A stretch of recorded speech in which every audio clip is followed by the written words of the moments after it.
was going. Hey, first of all, let's start off. First of all, forget the script. Hey, man, we got to put him in the one shot. Nick Drew, unfortunately, he and Cardinal Gibbons suffered a loss. You got to big him up. Talk. Let's go.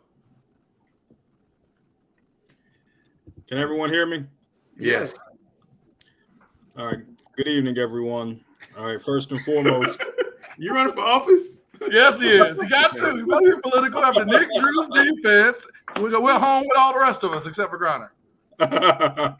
Well, I think the beauty of what we saw last week is multifold. And what I mean by that is only one state champion from last season still is playing, and that's Tarboro in the 1A classification, which speaks to the high-quality competitive parity of North Carolina high school football.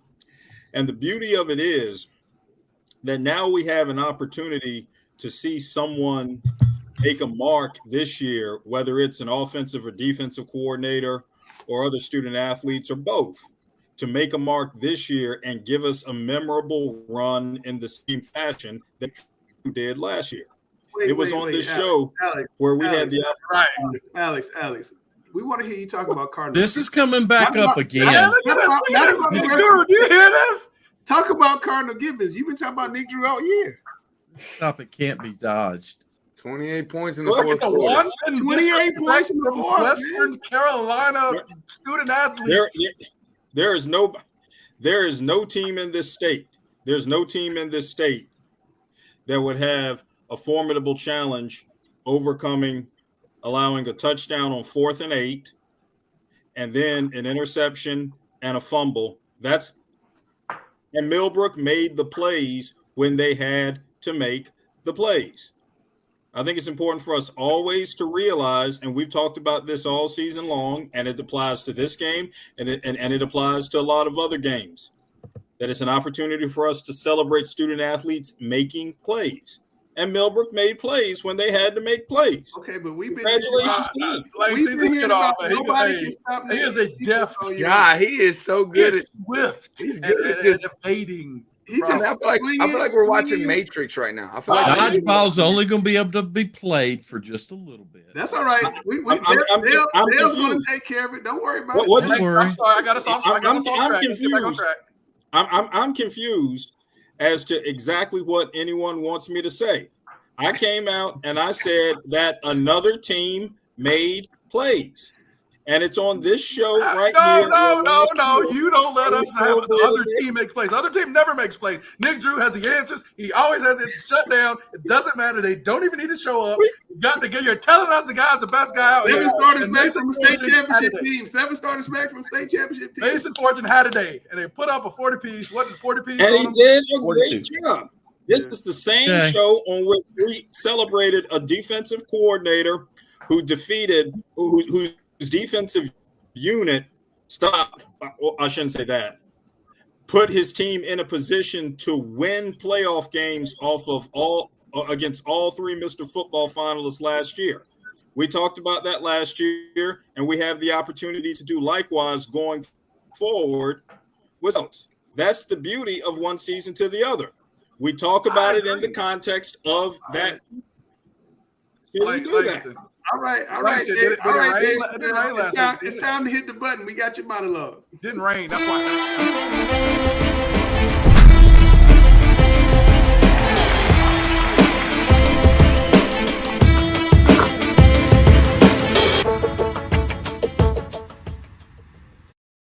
All right, so we got to start out with a little bit of sad news. As many of you guys have heard, Huff High School lost one of their own, Devin Chandler, shot and killed tragically at the University of Virginia with 3 other teammates. The shot by a former teammate.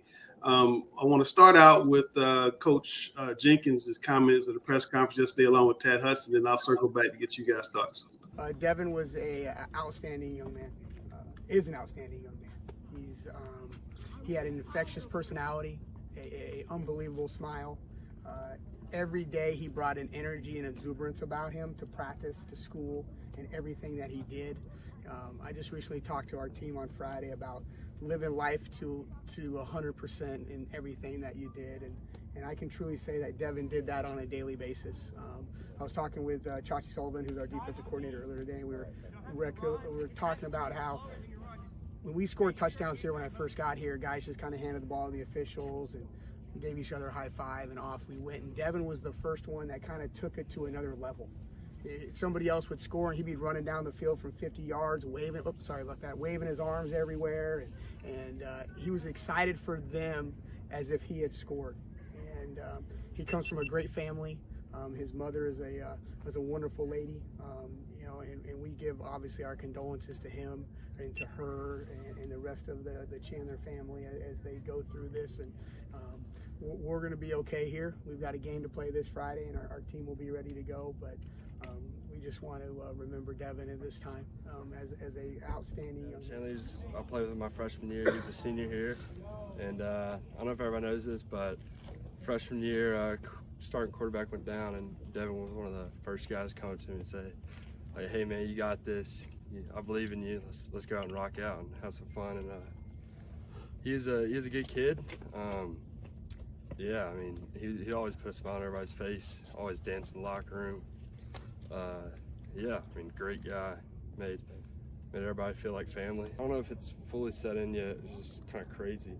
I haven't had anybody that close to me die yet, but I mean, he was a brother, and we fought hard on the same team together, and it's tough.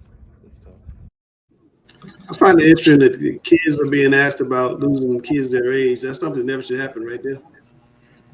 That's exactly right. This is we've been hit with several pieces of bad news concerning high school students, athletes over the last few weeks, and this is no different. I think it really should drive home to people that you do need to live your life to your fullest as each day, because you're not promised tomorrow. And we say that about the game, to play every play like it's your last. I don't know, like, it's a sad situation that someone has to lose their life to such a circumstance as well. It's unhealthy. Yeah, Grace, your thoughts? Yeah, I mean, and for full effect, my head coach, Deshaun Baker, was his offensive coordinator. I don't know why I'm blinking here, but sorry, I'll talk through it. My head coach was actually Devin Chandler's offensive coordinator while he spent his time at Huff.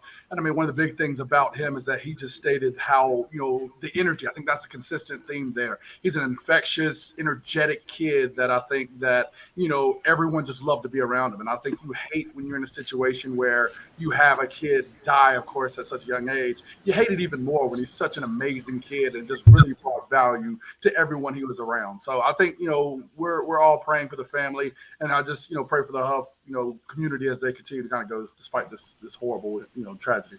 Gary, I know you just got in, but what are your thoughts here? It's tragic. I've had it happen to me probably about 4 times in my career, where you get that call from the principal the night before school and say, "Hey, I want to give you a heads up. One of your students has passed away, and just want to make sure that you're okay with coming to class tomorrow and how we're going to, conduct things." And then, it hadn't happened to me in a long time, but I still can remember we used to have these written roll books, and you go down the roll and you call out names, and then you get to that name of the student that just passed, and you kind of hesitate, you skip over it, you try to keep moving, but it's rough. I had one football player at Providence that died right after practice, not as a result of practice, but right after practice on the way home, accident. Another one at Vance, I can't remember whether it was in football season or track season. He did both sports. Right. And he got killed in a car accident away from the building, but still, when you get that call from your principal and they, first they want to check, see if you're able to handle it as a professional the next day. And then, they tell you to come in a little bit early so that you can meet with the guidance counselors. They bring in grief counselors, and how to address it, with your students when they come to class. But it's tough, when a young person dies suddenly like that. Yeah, Alex, last word here. The only thing I can say about this is, and like Gary, I've been through this several times as an athletics administrator, and still am haunted by each one of them. The only thing I can say, and I remind our students wherever I am about this all the time, is that I hope that students think enough of me that maybe they'll come to my funeral one day, that under no circumstances whatsoever should I be coming to theirs. No. And it is that there are no words for it. It is still chilling. The one time at a memorial service for a student who died by suicide, that some students brought some flowers to put at the front of the room where the service was held, and afterwards thought it would be nice to present them to the students' parents. And I said, yes, that would be very nice. And then the students looked at me and said, would you go present them to his parents, please? They're just, there's no words. There are no words for it. So I just remind young people out there that, I mean, hopefully you think enough to come to our funerals one day. We should not be coming to yours. Amen. Cameron, Huff still has a football game to play. I know you're going down to East Forsyth on Friday. Does this change the tenor of that game at all for Huff? I think it's definitely going to be one of Jenkins' toughest coaching jobs, regardless if he's ever won a state championship or not. I think getting his troops rallied for a game like this after such a tragic event's not something that any coach ever wants to do, and it's something that's very hard to do. So it's kind of the whole playing with emotion versus playing emotional thing that we've talked about before on this show. Are the Huff students able to play with emotion and play for this young man, or are they going to let the emotions overcome them? And so, I mean, it'll be a tough job for Jenkins. Yeah. Guru. I kind of echo the sentiments that – am I gone? No, you're on screen. Oh, I see a black screen, but anyway, I'll keep talking. I kind of echo the sentiments that Cam said. It's going to be a tough situation for Coach Jenkins, for Coach Chachi Sullivan, that entire coaching staff to keep those young men and even the females and all the people part of that team to keep their minds in the right place as they go up there to take on a really, really good football team at East Forsyth. And East is still going to be there. So, you got a game to coach, but yet at the same time, you got to kind of make sure you're taking care of these young people in their minds. And, the game can either go one of two ways. Huff can really step up to the challenge and, they can go somewhere big, or, it could go the other way. You just never know, because, again, we're dealing with 14, 15, 16, 17-year-old boys on the field, and you just don't know which way it can go. But it will be a tough task for the coaching staff. Yeah. All right. Well, we're going to talk about that game a little bit later in the show. But right now, I asked Dale to talk about his three biggest surprises from a pretty wild 3-day week of week 2 of the playoffs. So we'll get into that.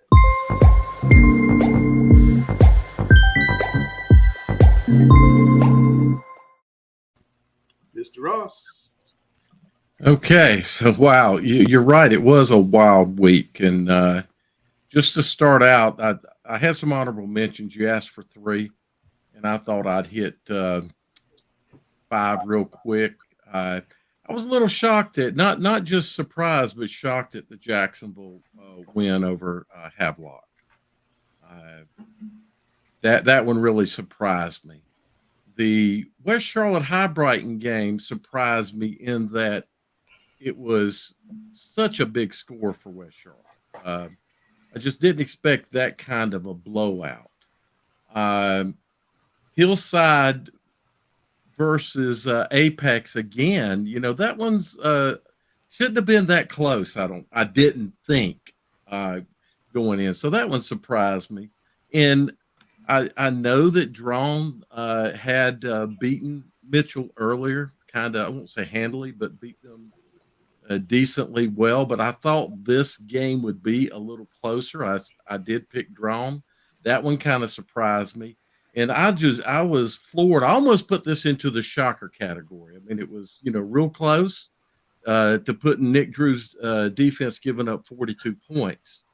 That one really kind of sent me sideways. I don't know about everybody else. I think it got Grice at least.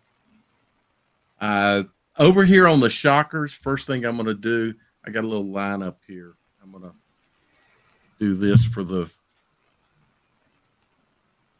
So. Oh my God. That's for the first one. Number 3 wasn't the fact that Independence beat Olympic.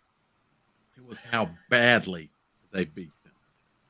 Now, I would have expected not been surprised at a 21-point win.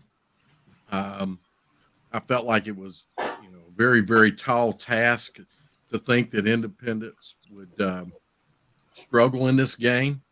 I understand Gary got some grief because he didn't have faith in Olympic this past week. Well, yeah, it's not just Gary got some grief. We all got a little grief.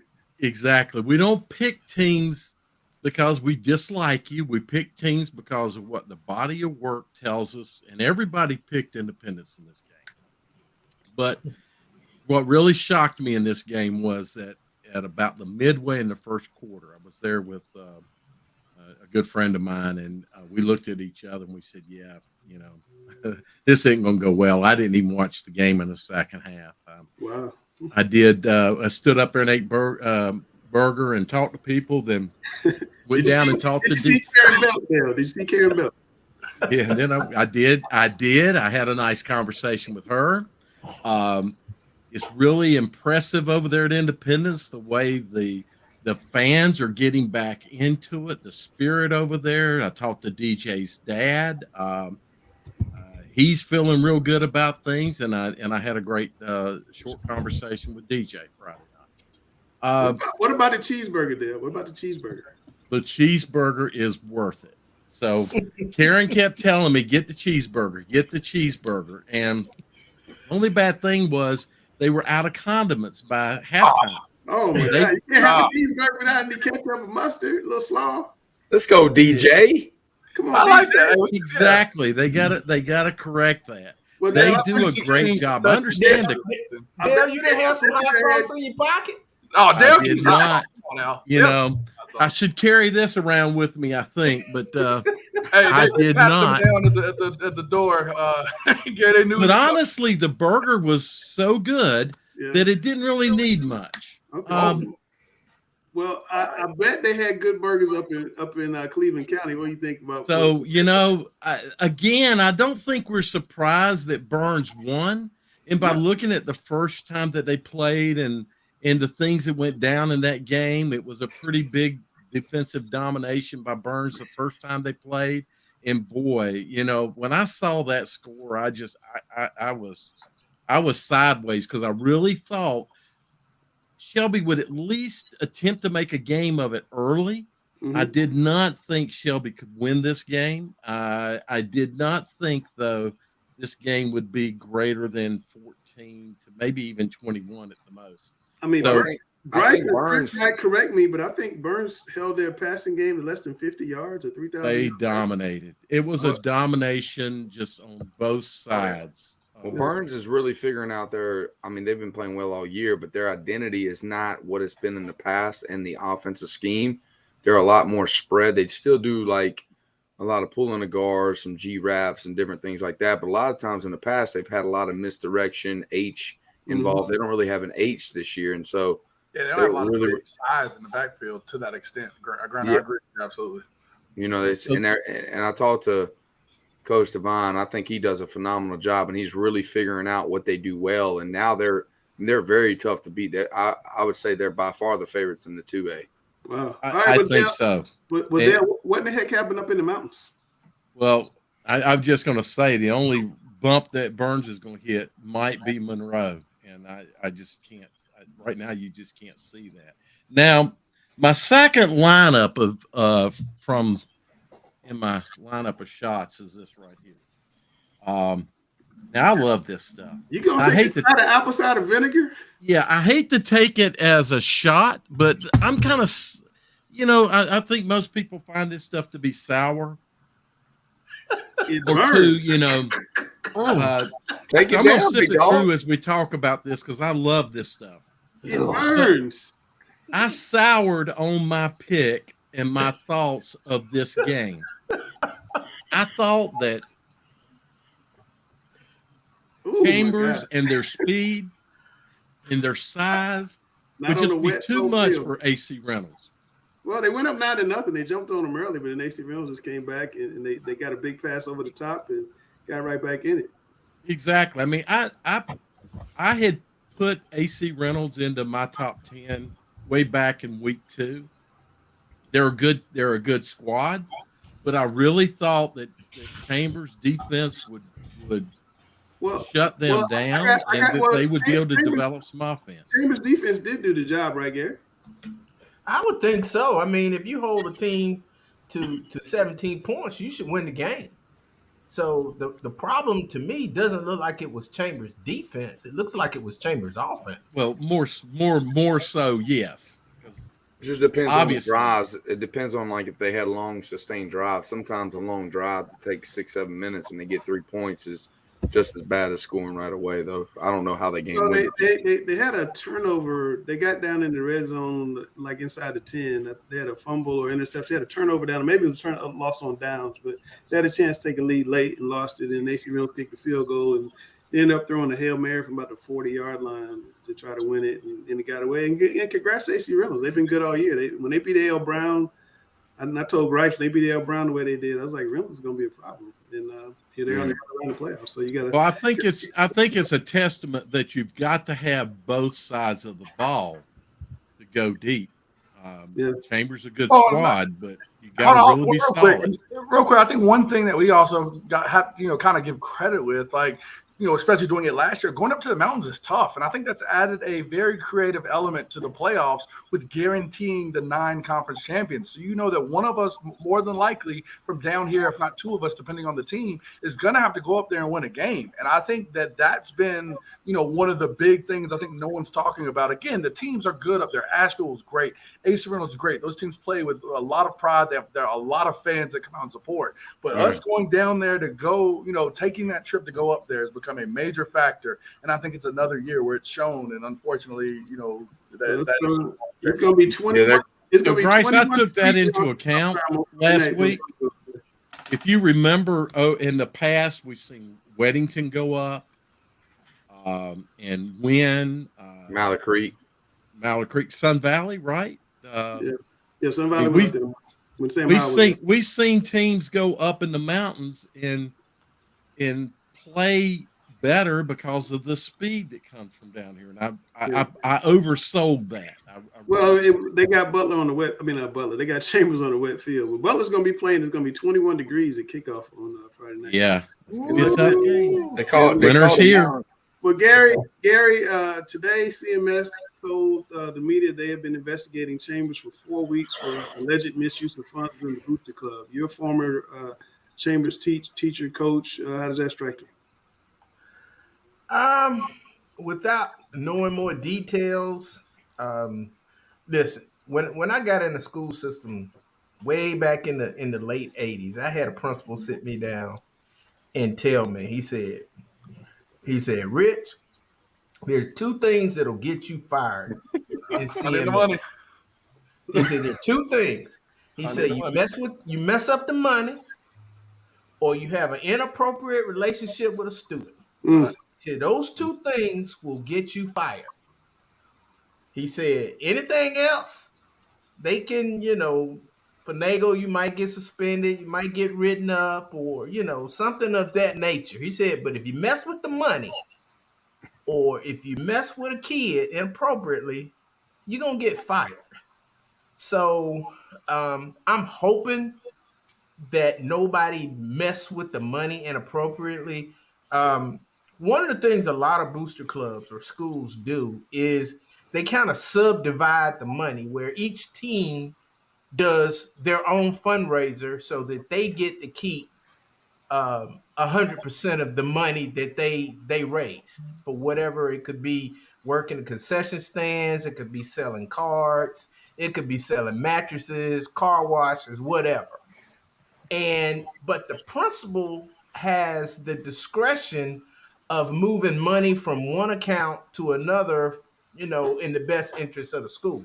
So you may have the volleyball team that's out making all of this money for their sport, but they need it for, say, the football team, or vice versa. And the principal can, and the AD, they can move that money. And then if that's what the case is, you let the coach know of that sport, and whoever the team parent is of that sport, hey, we had to do this or that. And I'm hoping it's no more than something where money for one team got used by another team, and they can straighten that out. It still belongs to the school. Right. Dale, you've been in booster clubs before, and one thing I did want to mention is we all know Chambers changed their name last year from Vance. Is it possible that maybe they had accounts under Vance and it just got messed up when they moved the account over to Chambers, had to get a new IEN or something? And beyond that, can you just kind of explain 30 seconds how booster clubs work for people? Well, yeah. So I helped take over a booster club and rebuild it here in CMS.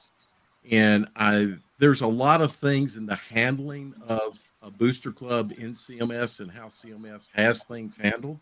All money goes into one kitty, first of all, no matter what the sport. They all come into one point. But people fundraise for different things, and obviously for different sports. The fundraising involves some collection of money.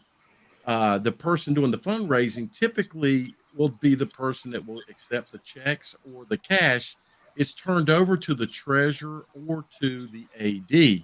So there is an AD overseeing everything. That while the booster club is 100% made up of parents and people associated that are not administration in the school, the AD in CMS oversees it. So could there be some monies lost, or funding lost, or hidden because of the name change? I would say that's possible, but I would think that would have come up sooner than now, not 2 years into the change. So yeah, well, we'll keep following that. I want to circle back real quick. Tim Pride, when we talk about AC Reynolds, he said field goals win games too. So I want to put that up. That is very true. Field goals do win. Kickers are important. I think every good high school football team needs a good kicker and a good punter. There was a team that had a negative punt last week. So I remember somebody telling me with negative yards. Reynolds did. I was watching it. Yeah. However, Independence during all that big run of games, they would beat everybody 90-0. And they couldn't kick a kickoff deeper than the 35-yard line. And they still beat everybody 90-0. Yeah. So they didn't have a kicking game. They didn't have a punting game either. All right, Guru, you ready? You gotta come off mute. You're not ready.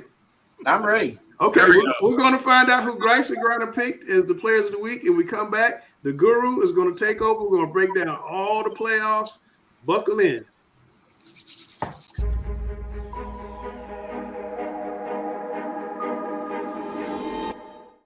What's going on, everybody? Hey, we're back for another special GG. That is Grice and Griner edition of GG, Grice's Gems. Round 2 of the playoffs have just concluded. Again, we had to highlight some of the greatest players from across the state. We're going to start and go out to Belmont. We've got Patrick Blee. Again, this guy's a freshman quarterback. He's been doing it all year. South Point's been really good this year, and he's a big reason why.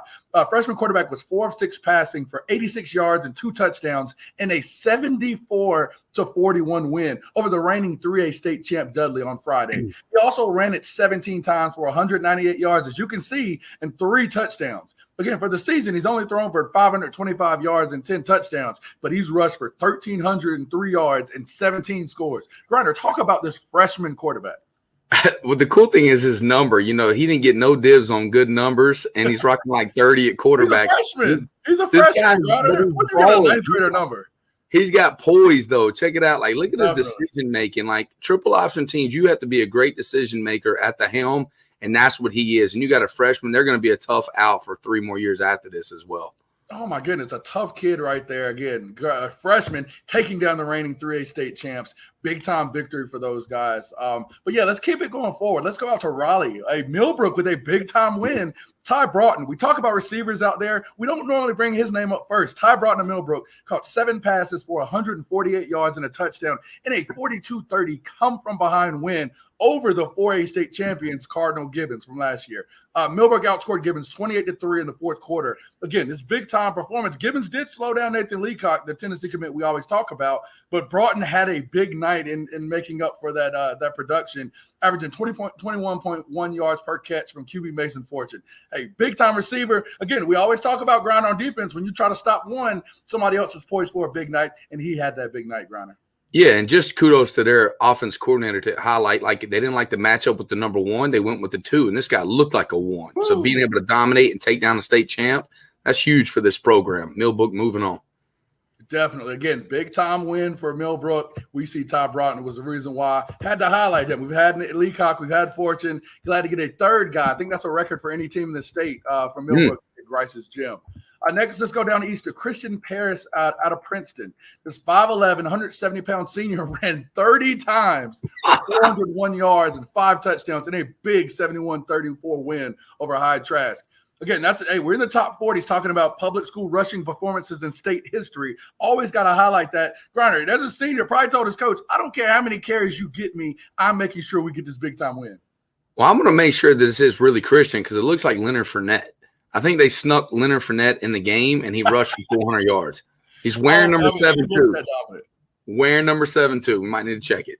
Oh my goodness, exactly. I mean, again, big time performance. I love seeing seniors when we're in a game where I might go home. I need to put the team on my back and make sure that we're going to be good here. So that was a great big time performance. All right, here, going back to the Charlotte area, one of the rare Grice's gyms in a loss here. Hudson Stalen from Pine Lake Prep. Again, they lost 48-13 to Salisbury. Stalen had 21 solo tackles and 11 assists. I mean, it's one of those that's like, whoa, you had to type back to Coach Trotter. Say, are you sure? He got me those numbers. He got us a film to show. These 32 tackles included 3.5 tackles for a loss, 1 forced fumble, 1 pass defense, and 2 QB hurries. Again, set 3 school records in the same game, Grinder. Clearly, most tackles in the game for 32, most tackles in a season, 138, and most tackles in a career with 385. Big-time performance, Grinder. Got to talk about a defensive guy. I've got you a heck of one right here. Yeah, even though in a defeat, I'm talking about this guy right here is playing every aspect of the game, the best ability he could. I mean, at the end of the game, he knew he gave it everything he had. Ain't no doubt about it. No, he played one side of the, just that's an ice bath amazing. Guy, Grinder. Really is. That's a big yes. There. Definitely. Again, we're showing this because I know some people are going to talk about, oh my goodness, did he really have those tackles? Did he go here? We're actually filling up more air just to make sure you guys are aware here. He had a 32. Again, big time performance there. All right, Grinder, now we're heading to the Salisbury area. We've got a guy that we had to give the call this week, and that is Jamaica Wells from Salisbury. In a 48-13 win over Pine Lake Prep. Again, Jamaica ran for 25 times, 172 yards, and 5 touchdowns. Again, now let's put it into context. You have 1,918 yards rushing for the season and 5,360 for your career. Again, career yardage ranks 3rd in Rowan County history. You set a new single-season rushing mark last week, breaking a 12-year-old record set by, we all know the name, Romar Morris, with 1,780. Again, your 34 touchdowns this season breaks a 10-year-old school record of 32 set by Justin Ruffin. Again, big-time stats. That's why you had to get the call. Jamaica, talk about, you guys prep coming into this game and just your mentality against a tough Pine Lake Prep team. We had a good week of practice because everybody was doubting us. They were saying like how they was gonna beat us and stuff. Yeah. So we just went out there and shocked them because we don't take that too kindly at Salisbury. What's that quote? What's that one bulletin board quote that you had this week? I see it in your eyes. I see it in your face. Somebody said something that got you motivated. Tell us what it is. So, I didn't really have a quote, but okay, yeah. They just told you have people. Who was telling you though? I mean, did you go to the grocery store? Did someone tell you, hey, I don't know if y'all gonna get it this week? Somebody doubted you. It was like everybody they just don't believe in us. They just say like how we gonna lose, shaking around, like they just don't believe in us. So we just they don't think you're scared. They don't think you played enough people. They don't know if you competed at a certain competition. Yeah, they always say one thing. I can tell you one thing. I know some colleges are looking at you, brother, but I went to Catawba College in Salisbury. Love at you, baby. And I hope you go to Catawba because right now you could play for them right now and make them a better football team. I'm talking about like play on Friday and then like pack up shop and let's go work down the street at Catawba on Saturday. Yes, sir. I like it. So, Jamaica, let's get into your record-breaking season because I remember we've had you on, had your highlights. Romar Morris, I think, reached out to you on Twitter again. I think talking about how great you were. I mean, talk about that. Just talk about how cool it was to be recognized by someone who's doing big things from your hometown. I mean, it's great. Like that's who I trained over the summer. So like we have a connection. Like it's just like we just real close. So that's thankful to be noticed by him. That's very thankful. Oh, definitely. Big time, big time. Okay, so moving forward, we know again, we got Burns. I mean, we knew that it was going to be a big matchup. You know about Shelby, you know about Burns, but to see that score, I mean, Burns put a whooping on him. I mean, I'm with Cox Mill. We scrimmaged Burns in the preseason, so I know the type of team that they are. Have you got a chance to look at them initially? What are your thoughts about this big time matchup against Burns? Me personally, I don't watch film till Monday, but they're a pretty good athletic team. They can do some damage, but if we play how I know we can play, it's going to be a pretty good game. Good to hear. Good to hear. I'm excited. This is one of the games I've got circled as my game of the week. But, Jamaica, I'll tell you this. You have 5 touchdowns again. We're going to have to give you the call. Hey, go ahead and, get your Sunday, get your church in, and get set up at the table because we're going to have to give you the call again for a great performance. So, Jamaica, thank you for coming on. We appreciate you. As we always say here on Grace's Gyms, keep balling, and we'll keep having you on. Yes, sir. Yes, sir. That's it, man. Cat you, brother. Yes, sir. All right. Hey, so again, if you have a big time performance, Grinder, we're getting into round 3. We know some big games aren't here, but we're getting into some round 3 performances. If you have a great performance, please reach out to me at Coach Jay Grice. Reach out at Observer Preps, at Langston Wirtz Jr. Hey, we're getting some performances. I love this seniors. We have that senior that just does not want to quit. He usually finds us well on Grice's Gyms list. But again, as we always say, Grinder, hey, if you ball, you're going to get the call, and it's going to be a Thanksgiving call, brother. Hey, we're getting a turkey call. We'll see you next week. That's right. Turkey. All right, man. I like that Thanksgiving Day practice. I was fortunate to do that a couple times. But anyhow, hey, let's get here and start talking about some football playoffs. I know that's what everybody signed on to do is talk football. So let's go ahead and do it. We're going to start with the 1A. Let's take a look at this week's 1A football power rankings. There you see it right there. Tarboro number 1, Andrews, Mount Airy, Eastern Randolph, Thomasville, Drone, Murphy, Robbinsville, Northmore, and Northampton. That's going to shake out the 1A rankings. Now let's start looking at the playoff brackets, and we'll start with the 1A East. I'll give you a brief little rundown of how I see the playoffs, and then I'll open it up to you guys and let you guys kind of start going it. There you want to start right there on the 1A East. Number 1, Tarboro hosting Riverside. Tarboro won that game 50-14 back on October 14th. This is really a contrast of styles in that game. Tarboro's only thrown the ball 27 times, but they've rushed the ball 400 yards. And, oh, by the way, a little factoid I found out of the 13 guys that have touched the ball for Tarboro this year, only 4 of them are seniors. So a lot of underclassmen really getting it done for Coach Jeff Craddock's team. There you see West Columbus at Northampton. Just a couple years ago, Coach George Privet had that Northampton team in the championship game. So I know that's going to be a good one. Rosewood and Hopton, again, a contrast of some different styles. By the way, Hopton played Rosewood. That was a 41-13 game that Rosewood won back in October. Hopton hasn't lost since. And Hopton really has some playmakers. Grice, I'm sure you'll kind of break into them. But Cole Weeks, Bobby Dow, they've got some really studs that have been getting it done. And then looking at the bottom half of that 1A East bracket, Perquimans going over to Robbins to take on Northmore. Northmore undefeated. Coach Andrew Caruth has done a bang-up job in the last 2 or 3 years at Northmore. I think they've only thrown the ball 44 times this year, but they've rushed it for, I think, well over 4,000 yards. Colby Ritchie, Jakari Gillis are some of the guys that have really been getting it done for them. But I'll throw it out to you guys. Grice, I'll start with you here in the East, and we'll go to Alex and kind of get you guys' take on these games. Yeah, there's two of the games I'm looking at. I mean, you look at the Hobson-Rosewood game. That was a pretty dominant win by Rosewood, but you had 4 interceptions by QB Cole Weeks, which led to that going on. I think that was a big thing. Turn the ball over a lot against a good team like that, you're going to end up on the raw end of the deal there. I don't expect to see that repeat performance happen again. So I've definitely got my eye on that team. Again, Hobson, again, being able to throw the ball all over the park, I think it's been successful for him, and I think it'll continue to do so. The second one I'm interested with, North Moore has had a phenomenal season so far. Play a pretty tough Perkins team. I think that's going to give them a scare early, but I love it, Guru. In their end zone, RPO. It's RPO, not run pass option that we're used to. No, run people over. That's in their end zone. And you've got Dakari Gillis and Colby Ritchie, 2,000-yard rushers on that team. Northmore's only thrown the ball for 300 yards this year. They RPO, so I expect to see a lot of that, running people over. But those are my two games I'm looking at on the East. Alex, you're really familiar with the East. What do you see in some of these matchups? Can we see anything out of Tarboro versus Riverside round 2? Absolutely. To dovetail off of what Grace just said, RPO, run people over. To put some names and faces, some names specifically on what Grace said and what Guru just said, Mason Satterfield is the 1,000-yard rusher for Tarboro, and right behind him at about 890 or so yards is Cameron McDowell. Satterfield is a sophomore.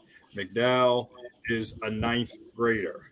So people would think that there's not much to talk about as this Tarboro beat just goes on year after year after year. No, we've got new names to talk about. And the fact that this beat is continuing with a sophomore and a freshman leading the way, wow. RPO, run people over. And until somebody shows that they can stop Tarboro from RPO, forget it. I love it, guys. Well, hey, let's go ahead and move things over and start talking about the 1A Western bracket. We'll start out there in the far west. Well, not really the far west. We'll go all the way to Ramseur, but number 8, Robbinsville, traveling to Randolph County to take on Eastern Randolph. That's a clash of two of the most veteran head coaches in the state. Coach D. Walsh at Robbinsville, Burton Cates, obviously, he's a future Hall of Famer at Eastern Randolph. Eastern Randolph, their only loss of the season was in week 1 to Eastern Alamance, who, oh, by the way, is still playing deep in the 3A playoffs. And they played a really tough 2A, 3A schedule with a win over a 3A power Burlington Williams. They beat Randleman, who's pretty good, and they've got Everard Cassidy, who's just a really, really good running back. He rushed for 205 yards last week in their victory against Mountain Island Charter. Then you look at Cutler Adams. Obviously, that young man has rushed for like almost 5,000 yards, and he's only a junior in his high school football career. So that's going to be some big-time heavyweights going at it over there in Ramseur on Friday night. Hayesville going over to Mount Airy. Hayesville's kind of a little bit under the radar at 7-5 going on to Mount Airy. They got that senior Logan Caldwell, who's done a lot of good things for that Hayesville team. But do they have enough to go up against Coach J.K. Atkins' Mount Airy team? I don't know. Tyler Mason is one of the best running backs I've seen on film this year in the 1A. And then, Dale, I know you'll talk about this one right here, but Drone going to Thomasville, Cushwa Stadium. It don't get no more North Carolina than Cushwa Stadium in the playoffs. Thomasville, of course, we know about all those big-time Allen Brown and Benji Brown-led Thomasville teams that just won numerous amounts of state championships year in and year out. I remember Coach Kevin Gillespie that came down from Greensboro Page is running the show in Thomasville now. Drone comes in 11-1. They're just an exceptional football team. I think they're balanced on both sides, and I'll let you get into that a little bit more, Dale. And then finally, the big one over there at Hugh Hamilton Stadium in Andrews up there in Cherokee County. You got Murphy going to Andrews. And by the way, I didn't realize this may be the only time it's ever happened, but Andrews is looking to beat Murphy 3 times in a row if they can win this second round playoff game. But we'll start with this one. And Dale, I'm going to let you go first with this Drone and Thomasville game. Well, it's a big game. Chris, Drone is very balanced in their offense, but they put up over 4,000 yards.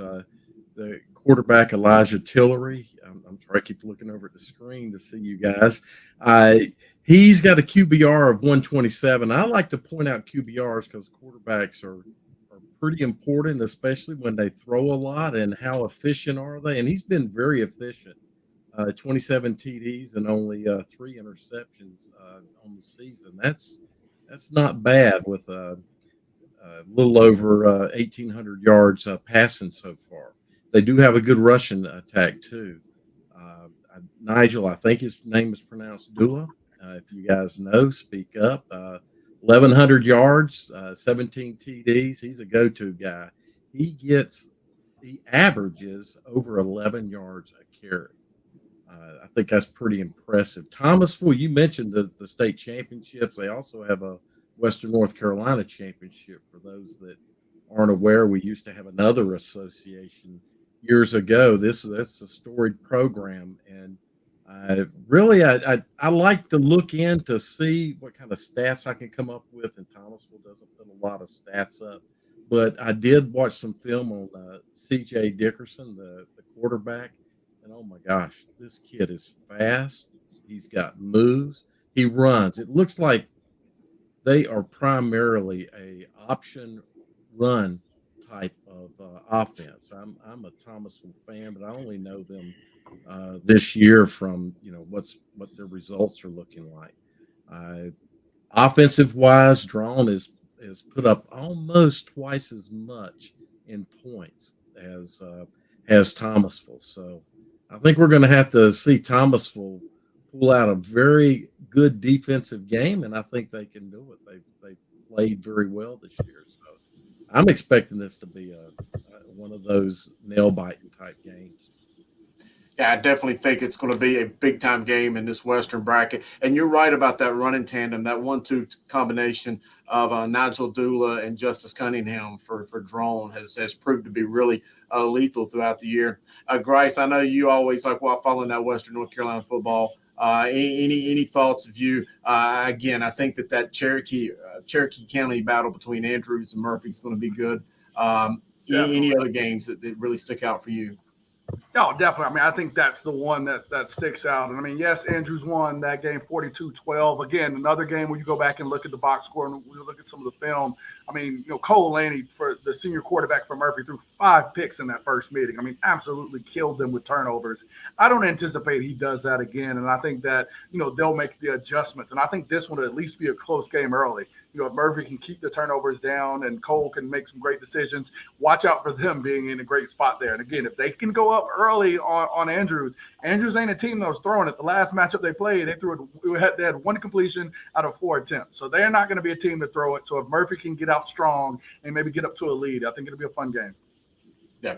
And I just wanted to say it just because I wanted to say his name, but junior running back Hunter Stalkup, I just think that's a great name. He had 293 yards and 3 touchdowns last week in Murphy's win over East Wilkes. And I do think that Murphy team is much better than maybe the 9-3 record that they've shown. I do think that it's going to be a formidable challenge against Andrews. But I think that's going to put a bow. Alex, any final thoughts on the 1A West?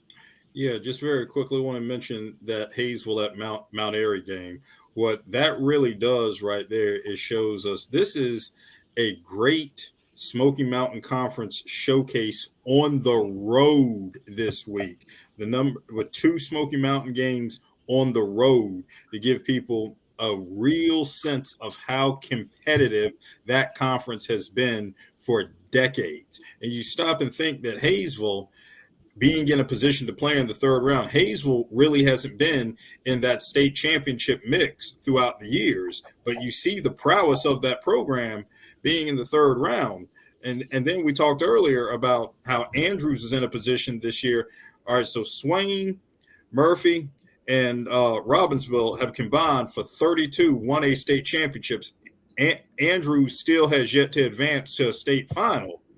I mean, we are seeing – I don't even think rare is the word. Nobody beats Swain, Robbinsville, and Murphy in the same year. Andrews has done it. So we're seeing that in a really special way, and we're seeing the fact that a conference this deep with Hayesville on the road and then Robbinsville on the road, so 3 of the 4 teams on the road, 2 outside the mountains, the state as a whole is getting a great glimpse of Smoky Mountain football power. And it's something really special and historic because of what Andrews is doing. Yeah, there's no question that Hugh Hamilton Stadium in Andrews is going to be the place to be. It's probably going to be the biggest night they've had in that town since maybe when they called Eric Rudolph. And I know that's a little off color, but that's a big time game coming up this Friday night. Well, let's go ahead and shift our focus now to the 2A.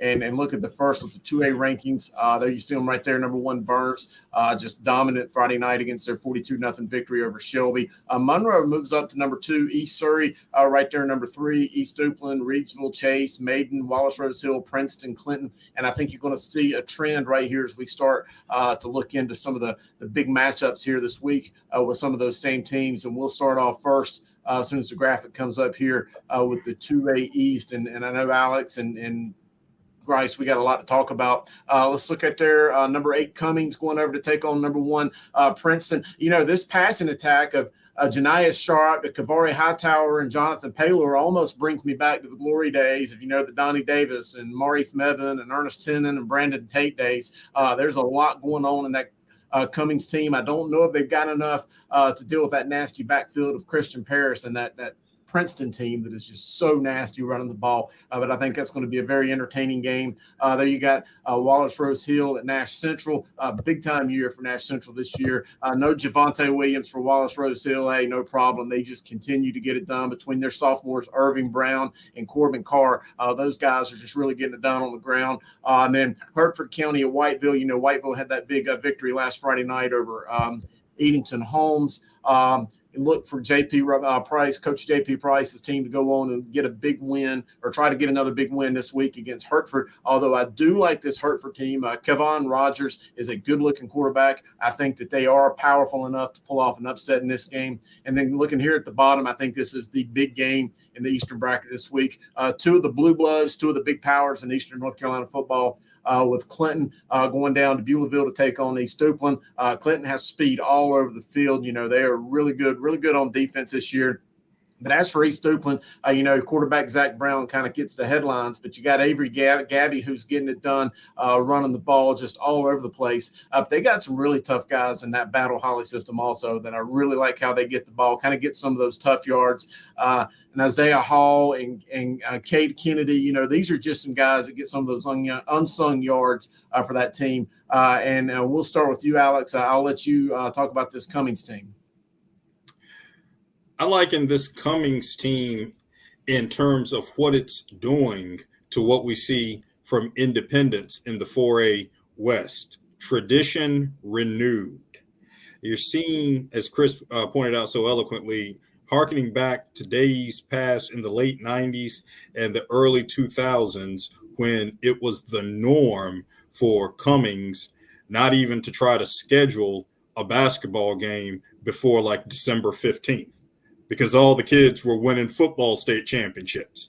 It was really neat to see. So we're seeing kind of the same thing that Independence is doing right now, tradition renewed with a very vigorous and potent passing offense. So that's going to put Cummings in a position to be competitive. As we've spoken about with Independence and we've seen all year, is it quite what the program has been yet? Okay, maybe a little ways to go, but still tradition renewed, and being able to embrace that spirit will give the Cavaliers a chance. No doubt about that. In the other games, I think we can jump straight down to the latest battle in Beulahville. I mean, my goodness, right there. I'll sum it up this way. I'll use some alliteration. Beulahville begins with the B. Clinton's coach, Bob Lewis, his name begins with the B. And then if you look at the East Duplin coaches over history, right now we have Battle Holly. That's a B. And before our battle, we had Brian Aldridge. That's a B. There is nothing B level about a Clinton East Duplin game year after year after year. Beulahville will be rocking for this grade A showdown once again. The winner of this game, I put in the state final. You may be very right. I don't doubt that. Again, I think those are two really good teams. Let's take a look here at the 2A Western bracket. I know Grice and Dale, you might have some insight on this, but looking there at the top side, you got number 8, Chase, undefeated, 12-0 going into Reidsville, football capital of North Carolina, 11-1. Reidsville's quarterback, a junior quarterback, by the way, Al Lee, leads Coach Jimmy Teague's team. He was 12 of 17, I think, last week for about 251 yards in their big victory over a really sneaky good Providence Grove team that I think is better than maybe some of the experts predicted. Chase, running back, I know that Grice, we've talked about him this year, Jalen Rutzel. He rushed for 333 yards and 4 touchdowns last week in their win over Robinson. Looking down, here's one of the most exciting games that I was really excited about this week. Number 13, Bunker Hill, 11-1, going over to take on Maiden at Tom Brown Stadium. By the way, Tom Brown also coached both Bunker Hill and Maiden in his illustrious career. Maiden won that game 36-33 back in October. Junior quarterback, Redrick Robinson and that whole cast of guys at Bunker Hill, they've just played some really exciting football team. Jason Willis had a great game last week in their victory over Community School of Davidson. And then for Maiden, I mean, that quarterback or that combo of Wesley Thompson and Chris Culliver, that's worth the price of admission just in that game alone. And then looking down at the bottom half of the bracket, we just talked a little bit about Salisbury a second ago, but Salisbury going on to Burns. Burns, they're really impressed with that 42-0 victory over Shelby. Salisbury, I do think, has gotten a little bit better each week. And Coach Clayton Trivett, Salisbury Hornets, I do think that they're better. Are they a state championship contending team? I don't know. But Jamichael Wells, just give that young man the ball and let him run. And Grice, I want to let you go with it first.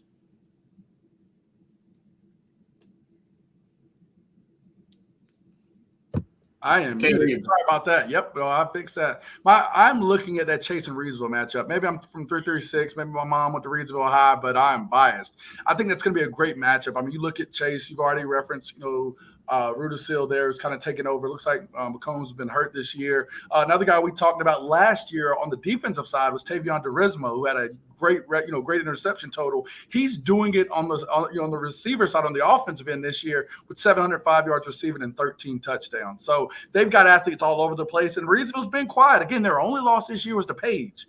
4A Page, that is correct. Outside of that, they have run the table, absolutely just destroying everybody.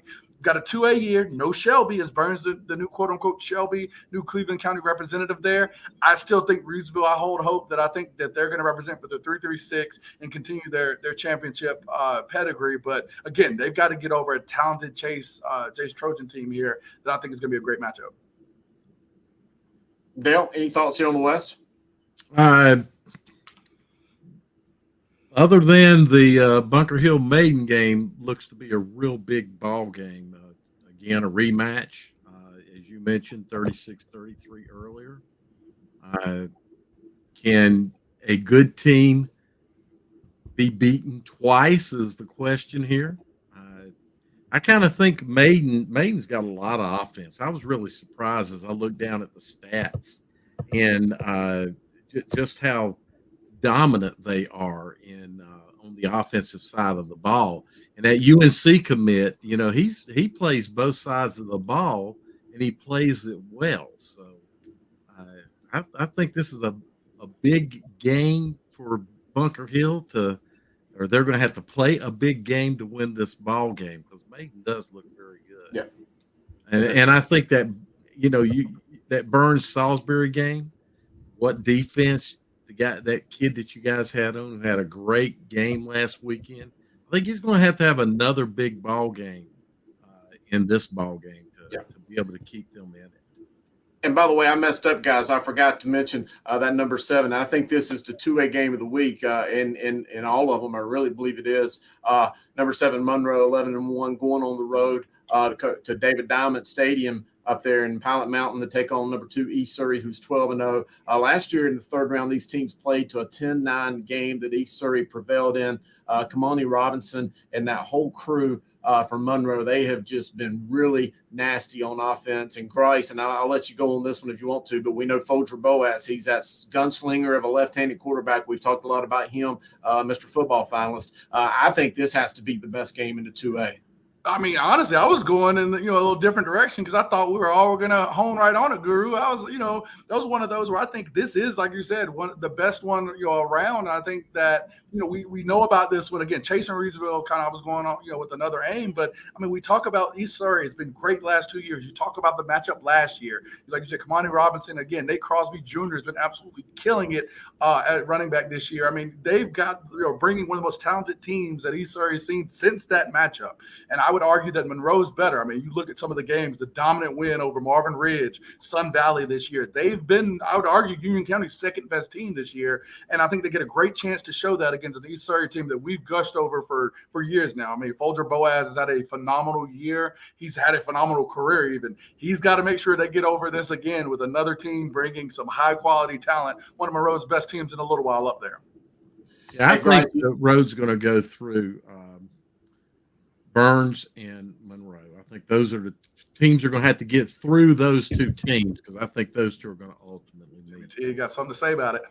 Well, yeah, no question about that. There's a couple of teams that's got a few things to say about it. I don't disagree with either of you on that. Grice, you've coached more recently than I have. It's been 10, 12 years since I've carried a whistle.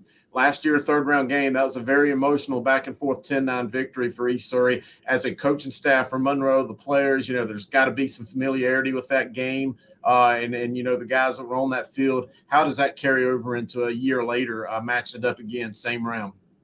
I mean, I think you love it. I mean, a lot of times if I'm that team that, went through an absolute war with another team and I get the chance to go get back. I mean, this is one of those weeks at practice where I ain't got to tell you to run through the line. I don't have to tell you to get on the ball. I don't got to tell you to run that extra lap of conditioning because that's necessary because you felt 1 point short and that 1 point could have been a lot of different things. So all of the little things that you may not have wanted to do when you were playing against insert, easy victory here, you're going to do all of that and more against a team like East Surrey. But you also know that they're doing the same thing on the other end because like we've talked about, the winner of this game, I mean, I would think is going to be in a very good position. Monroe does it, they show it doesn't matter if I'm in the mountains or I'm in Union County, I can go beat you. East Surrey does it, they show it doesn't matter who we played early on. Our team is state championship ready. So, again, it's going to be one of those weeks where I feel like the coaching part is easy from the context of the week-to-week, daily practice schedule. You're locked in, you're ready to go. Now it's time to show it on Friday. Yeah. So one point that just popped into my head, and I know this was true in the 1A as well. We're really, if we look at previous playoffs, we're really in the second round. Look at those records of the teams that are going against each other. It's unreal. The matchups. We're seeing a Mallard Creek and Huff playing last week. I know it's a different classification, but here we are seeing Burns and Salisbury having to go against each other. East Surrey and Monroe here in the still early in the playoffs. What a two-way matchups. Agreed. And just kind of put a bow on that East Surrey Monroe game. Talk about two great names that hit going face-to-face in the coaching ranks. Obviously, Johnny Sal, we know about him, one of the greatest men ever, in my opinion. I still think they should name the whole athletic complex, the Johnny Sal Athletic Complex at that school for everything he's done in all sports, not just football, basketball, even track. And then Trent Lohman, son of a legend and, Shrine Bowl quarterback himself at Bandy's High School back in the 90s, two great names going against each other in the coaching fraternity. So look forward to that one. I think we're going to bring some, and you're right, Alex, I don't think there's anything Johnny doesn't do at Monroe. In fact, he's an assistant principal as well. So, I mean, he is Mr. Monroe High School. Right. Maybe Tiddlywinks. Right.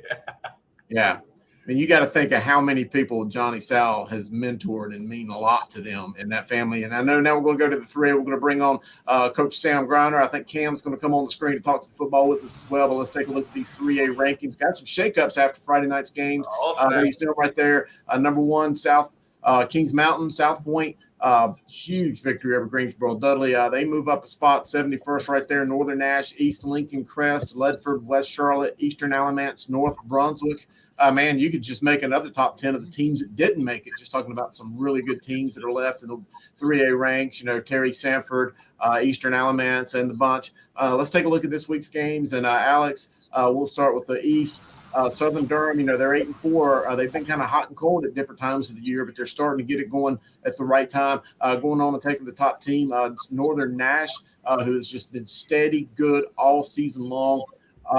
Triton right there. This is 26 and a 20 seed. Triton at Jacksonville. Of course, Jacksonville had that big victory over Havelock last week. I do still contend that Jacksonville comes from the toughest conference in the state of North Carolina in regards to 3A, just a true 3A conference, 28 seed to the 20.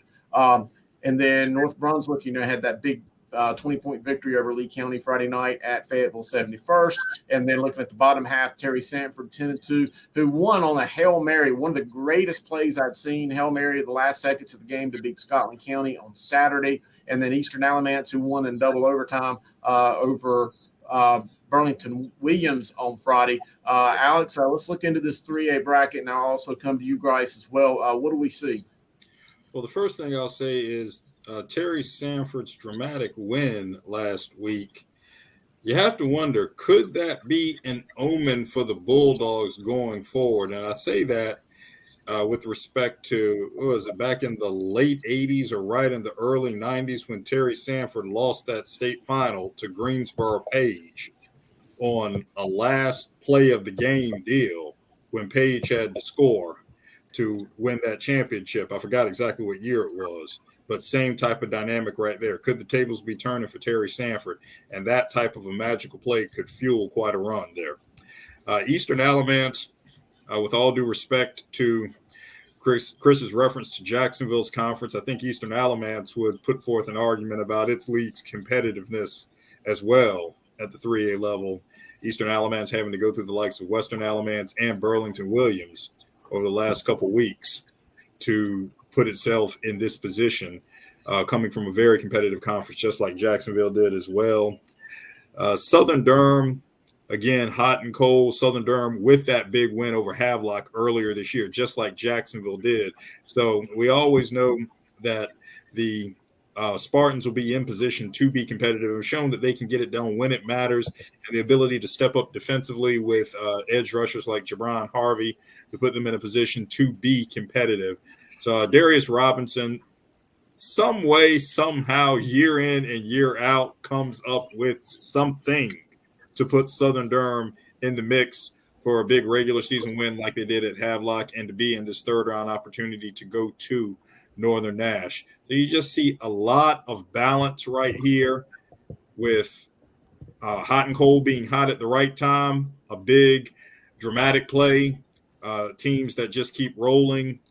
It really could be one of the more exciting regional Final Eights in the state in terms of the games themselves and how schools match up. I agree. And the one team that has not been hot or cold all year that's just kind of been very steady is Coach Andrew Ferris's Northern Nash team. They got that they've just looked really good all year long. I know they've rested some guys in the first couple of weeks of the playoffs, and I think that they're really poised, but it's not going to be an easy task to get by Coach Darius Robinson's Southern Durham Spartan team. But let's take a look at the West. There you see right there, West Charlotte 7-5 going on to take on number 1 Kings Mountain. Ledford 11-1. That's a 12 seed, and number 4 East Lincoln, who's undefeated. Crest right there at 14, taking on South Point, who's 11-1. And then Eastern Guilford right there at the bottom, heading up the mountain to go to West Henderson. I think there's a lot of compelling teams in here. I think that there's 3 bona fide state championship contenders who I think are just a little bit above the rest. But Grice, I'm going to let you go take first dibs at it, and then we'll just kind of go around the room and kind of talk about these games because there's a lot of big ones here in the 3A West.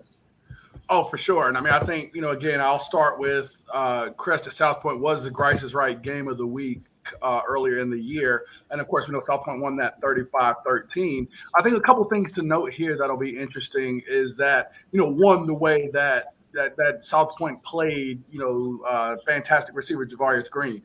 Watching that game, he literally had a corner in front of him and a safety over top, bracketing him with 2 people, and really led to, to his ineffectiveness. And, Octavius Husky's 15 of 31 for 204 yards, 1 touchdown, 1 interception performance, as in the spirit of Dale, with a QB rating of 67, which is far off from some of the great games he's had this year. And then on the offensive side, you had the combo Campbell, Cam Medlock, and Patrick Lee, who we just highlighted, of course, as a Grice's gym this week, given that 1-2 punch that we know about the South Point offense. So I think it's going to be a great game. Something that will be interesting to note is that to see if South Point will still employ that same tactic against Javarius Green. If I'm them, you've got to do it. I think he is that key, and you got to make someone else and make Husky find someone else to beat him. Thought they employed a great strategy. Can Crest do something different to get their guy the ball? So, Bryce, you mentioned his QBR for the game, and for the season, he's 122. But in that game, South Point had 8 tackles for loss. They had 4 sacks. They had 20 QB hurries, and they had 9 what Max Preps is listed as pass defense. So it doesn't say PBU, but I'm assuming that those are not just PBUs, but good defense that keeps the ball from getting there. The big thing with South Point, and I got to watch them play Kings Mountain, is they have a very, very good, solid defense. And I think I mentioned before, they actually have more tackles for loss than does Kings Mountain as a team. So, the two big things the big thing about South Point, of course, is they're a run team. And you featured the quarterback, the young freshman. The kid is phenomenal, but there's a great running back that has like 1,500 yards. Natavius Husky, that's his name, right? The quarterback. Yep. He has over 3,600 yards total offense. Phenomenal. If you count his passing and his running, so he's a threat on both sides. That Crest has got to find a way to get active. Am I covering my mic? I'm sorry, guys. No, we got you. We got you just fine, Bill. That's excellent insight. Lace is just hating. Yeah. Hey, moving on, Cam. We're gonna give you a shot at this. That West Charlotte at Kings Mountain game, I think, is a big one. And Sam, I want to get some insight from you as well. So hold tight on there, Coach. But Cam, give us what you got. This game is very intriguing to me, and you look at this game, seeing Kings Mountain at 12-0, dominating all year, and West Charlotte 7-5, and if you don't know these teams well, you'd think, man, this is just going to be a dominant one-sided game. But I mean, West Charlotte all year long has played in one of the tougher 4A conferences, if not the toughest 4A conference. Having Chambers, Huff, and Mallard Creek in that conference. So I mean, they're battle tested, and their first 2 playoff games, I mean, they've just absolutely dominated. So I think it'll be a closer game than some might expect, actually. Hey, Sam, a year ago, I was with you on that field over at Waddell when you guys hosted Kings Mountain, then first round of the playoffs or second round of the playoffs. And that was a tough game for you guys. I thought that Kings Mountain was just really good on the defensive front. They did some things to really capitalize, and they had a great game plan. Fast forward a year later, you're a different team, they're a different team, but yet you still know Coach Lloyd, you know the system, you know what they're going to do. How does playing them a year later help you? And without, giving them any bulletin board material, just tell us some of the things that you've identified on film that you think make this Kings Mountain team really good. Well, definitely last year I gave them some, I didn't know they watched the show, but obviously they do. That I said that we didn't have to play, a great game. We just had to play a good game and we could win last year. Well, the day after we made that comments, we lost 3 of our best players in an altercation, and that's no excuse. Here's the thing about Kings Mountain. They are a program, all right? West Charlotte, we are not a program yet. We are becoming a program. Does not mean we can't go and compete in this game and win this game. But we have to do it, and we have to take it from Kings Mountain. Kings Mountain has been there, done that. They've been dominant for years. They've established their program. They're going to have their fans out there. It's going to be rowdy. It's going to be a great environment. And we're just little old West Charlotte. Nobody's picking us to win this game, but I like our bunch. I think we're gritty. I think we're ready for this opportunity, and I'm excited to play this game. I've never been so excited to play in a game in a long time, and this is one of those ones you really get geared up for. I thought I might jump in on this since I've had an opportunity to see both, and I've seen Sam's team a number of times this year. Some differences from last year is that West Charlotte has, I think they're maybe a little more balanced both sides of the ball. They have a better offense than they did last year. the defense is really going to have to step up, as I know Sam has seen. Kings Mountain is deadly with the run and the pass. They can hit you with both aspects of the ball game. Yes, Sam, your boys can take it. It's a great. The one thing I will say, any West Charlotte fans out there, you want a great environment for football. Cleveland County has it, and Kings Mountain is a fantastic place to go watch a football game. You should go support your team because I can guarantee you that other side is going to be loaded with fans. So go give some support. Make this a great ball game. Wow. I couldn't have said that better myself, Dale, in terms of just the phenomenal atmosphere that Kings Mountain brings on. But hey, we're going to go talk about some private school playoffs. But before we break down this week's private school championship games, we want to let Chelsea get on here. She had a chance to sit down with Cannon's football star, Will Jones. You know, Cannon lost to Raven Gap last week, but Chelsea had a great interview with him. So let's take a look at what this young lady's doing this week with Will Jones.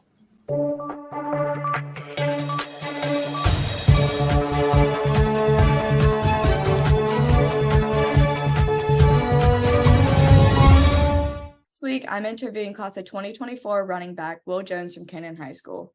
So, Will, you guys finished this past season 8-3. And I kind of want you to reflect and tell us what you're proud of with this record. You know, talk about the wins, the losses, and everything in between. I thought it was a really good season. As you said, we finished 8-3, and we won a conference championship this year, and that's Coach Bolton's second conference championship in the past 3 years that he's been with us. And I think everyone did a really good job, just staying focused and motivated throughout the whole season, throughout the hardships and whatnot. We had a lot of new people and young people, and they did a great job, like sticking to their role, making the team better, whether it's in practice, being loud in the games, or matter of fact, even starting as first-year people. So I thought it was a really good job from the team. Absolutely. And Will, this being your junior year, it's kind of been like a breakout year for you. You know, tell us about your growth that you've seen within yourself. Really for me, the biggest thing I've seen is just compared from last year to this year is my vision and my burst on the field. I mean, you can see it on film, but I feel like I did a really good job setting up my blocks for my linemen to make it easier on them, while also making it easier on me by setting up the defender just to get to the hole and then make it one-on-one with the safety, getting to the second level.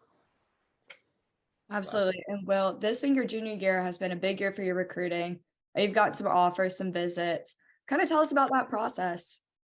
The process, it's a little slow, but I'm doing my best to put my film out there, reach out to the coaches, try to build the connections, and also talk to my coach, Coach Bolton, about what to do, how to send stuff to the coaches, what's a good time for them. So hopefully, as their season wraps up, as it's coming to an end for their season, that they can start reaching out to the class of 2024s, and I can start some conversations going with them. Yeah, absolutely. And for those who don't know the Cannon football program, kind of tell us about what the culture you guys have there between, you know, your coaches, your teammates, and really the bonds you have. Well, like I think I mentioned earlier, Coach Bolton came here 3 years ago, and he established a really good culture, and everyone just bought into it immediately. And that's been a huge factor. And whether it's a team dinner or we're in practice or in a game, everyone's always together having fun, and it's really amazing to see. And like I said, everyone's bought in and staying focused and motivated while also having fun, and that's like the biggest part, and it's just extremely cool to watch. Absolutely. And Will, I saw you mentioned on your Twitter that now that the season's over, you're already working on your off-season grind. Kind of tell us about how you're, you know, spending your off-season, preparing for next year. With this off season, like I said, I'm gonna reach out to coaches and looking to pick up my second offer and hopefully a couple more after I just received Columbia, I think about a month ago. But just really focus on get back in the weight room, get my speed and agility even better with my footwork. And last year my spring sport was playing lacrosse, and we ended up winning the state championship. But this year I think I'm going to do track. Just I feel like it's a good complement to my football training, and just get ready for the summer. That's awesome. I didn't know you did lacrosse, in state championship. That's crazy. Yeah. Finally, looking back at this junior year for football, what's one goal that you really accomplished, and how did you get there? Like I said, I think a team goal was the conference championship, and obviously the state championship, which we fell short on, but the conference championship was huge. And the look on everyone's faces was amazing after after that hard week of practice, we kind of knew what we were going to do when we got in there Friday against Metro Atlanta. But for the team goal, definitely the conference championship. But individually, I'd probably say hitting 2,000 all-purpose yards again. I fell short of how many yards I had last year, but I did pretty good. I ended up with I think just over 2,000 with 33 touchdowns, so I'm pretty pleased with that. But that's probably the biggest thing. Yeah, absolutely. Both are great goals to end off of. Well, Will, thank you so much for hopping on, and I can't wait to see your growth this off season. That's good. Thank you so much. All right, everybody, let's talk some NCISAA football. Hey, we're going to talk about Division II first, and we'll come back here in just a minute to talk about Division I. But Alex, we got a big game, Division II state championship taking place up in Asheville. Covenant Day 8-3 going up to Asheville School 7-3. How big a deal is this for this big D2 championship? Very, very big deal for several reasons. First off, like so many playoff games we've discussed this evening, this is a rematch. These teams met earlier this season, Asheville School having a big 49-24 win.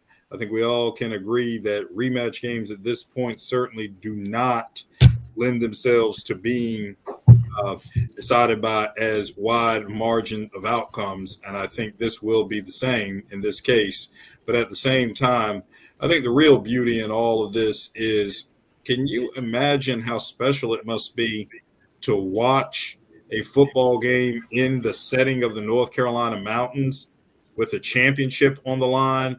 The Asheville School Stadium built right into the base of the mountains, with the beautiful side and the beautiful view befitting a championship and a rematch of teams that have earned their ways there this year. If you look at the schedules of both of these teams, and also this is just a compliment to the visionary leadership of NCISAA coaches over the last decade or so in realigning to Division I and Division II, realizing that we were dealing in some cases with apples and oranges, to create appropriate competitive parity aligned with school sizes and competitive opportunities and what programs we're doing and able to do. So just all of those things coming together, the rematch, the setting, and fostering greater competitive balance among comparable schools make for a great Division II championship in the mountain. All right, great analysis with that, Alex. Hey, now before we go to the D1 championships, we want to go to Sam's setup, to Sam's video with Liam Sherman of Community School of Davidson for this week's Frontline Warrior.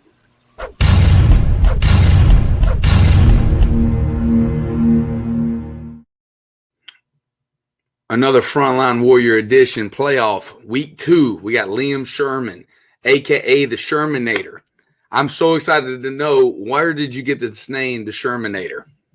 My freshman year, all the seniors, well, my first practice freshman year, I was just destroying kids as a freshman, and all my older classmates just gave me that nickname, and my coach just kept calling me that till senior year. So I love it, the Shermanator. Like, I think you have one of the best high school football coaches around in TJ Albert. I think he does a phenomenal job. It's very unique. A lot of times we don't get frontline warriors that throw the ball 75% of the time of the game, but you were planting guys, and you guys were in this football game mainly because of you. You had a tough loss to Bunker Hill this past Friday, but this entire, I say the last 3 or 4 games, you have dominated. Watched your film, planting people, even playing a little bit of nose guard. What do you think about playing defense as well?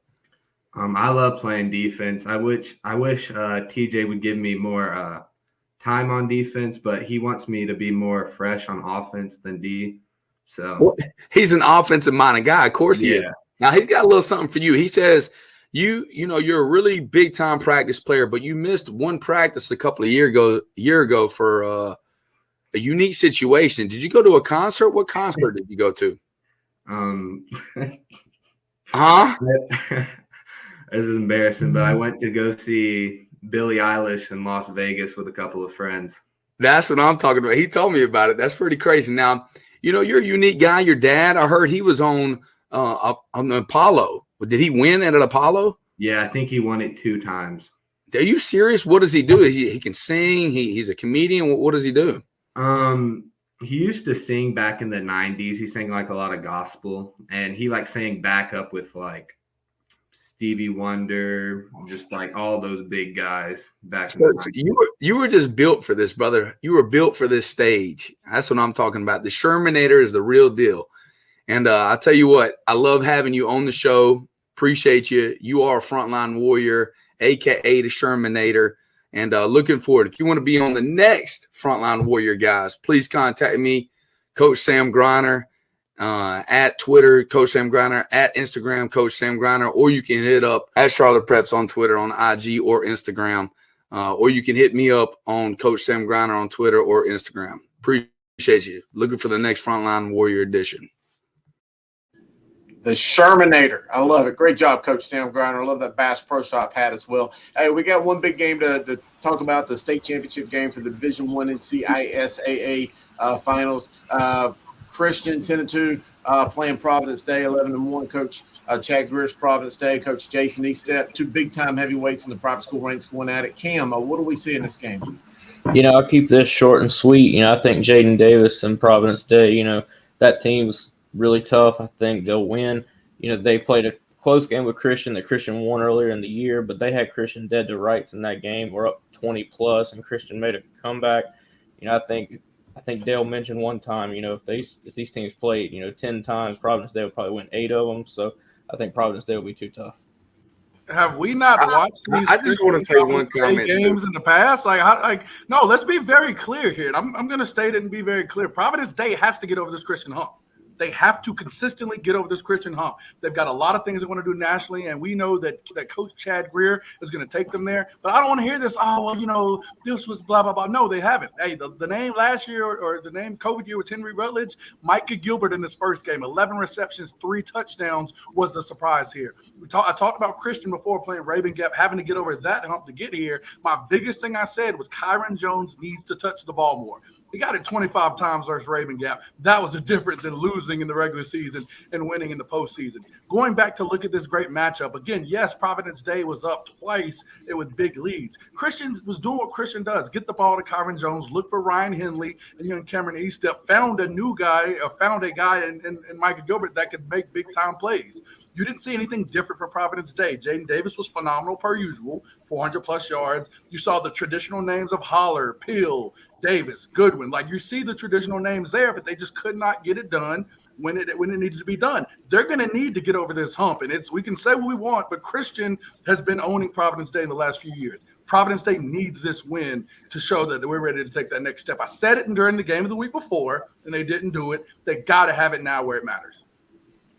Yeah, I'll say one thing. I mean, everybody on this panel, pretty much, not you, Grace, necessarily, picked Raven Gap to beat Christian. I was like, I don't think Christian's losing that game. And we're like, oh, disrespect Jason. You step out here. This is crazy.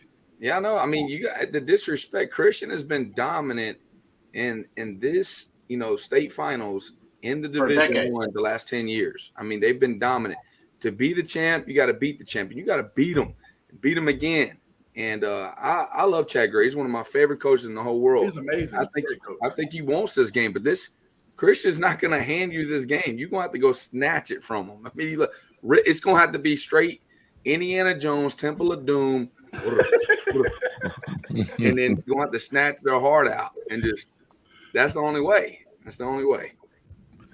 Yeah, so no doubt. And, you know, earlier we've had this thing about emotional and playing with emotion. And in the first game when they played, there were 2 times that Christian got down by 20 points. And I think one of the huge reasons that Providence Day lost was each time that they got up, they didn't seem to have the play, and this is with the players, did not seem to have that killer mentality to put it away.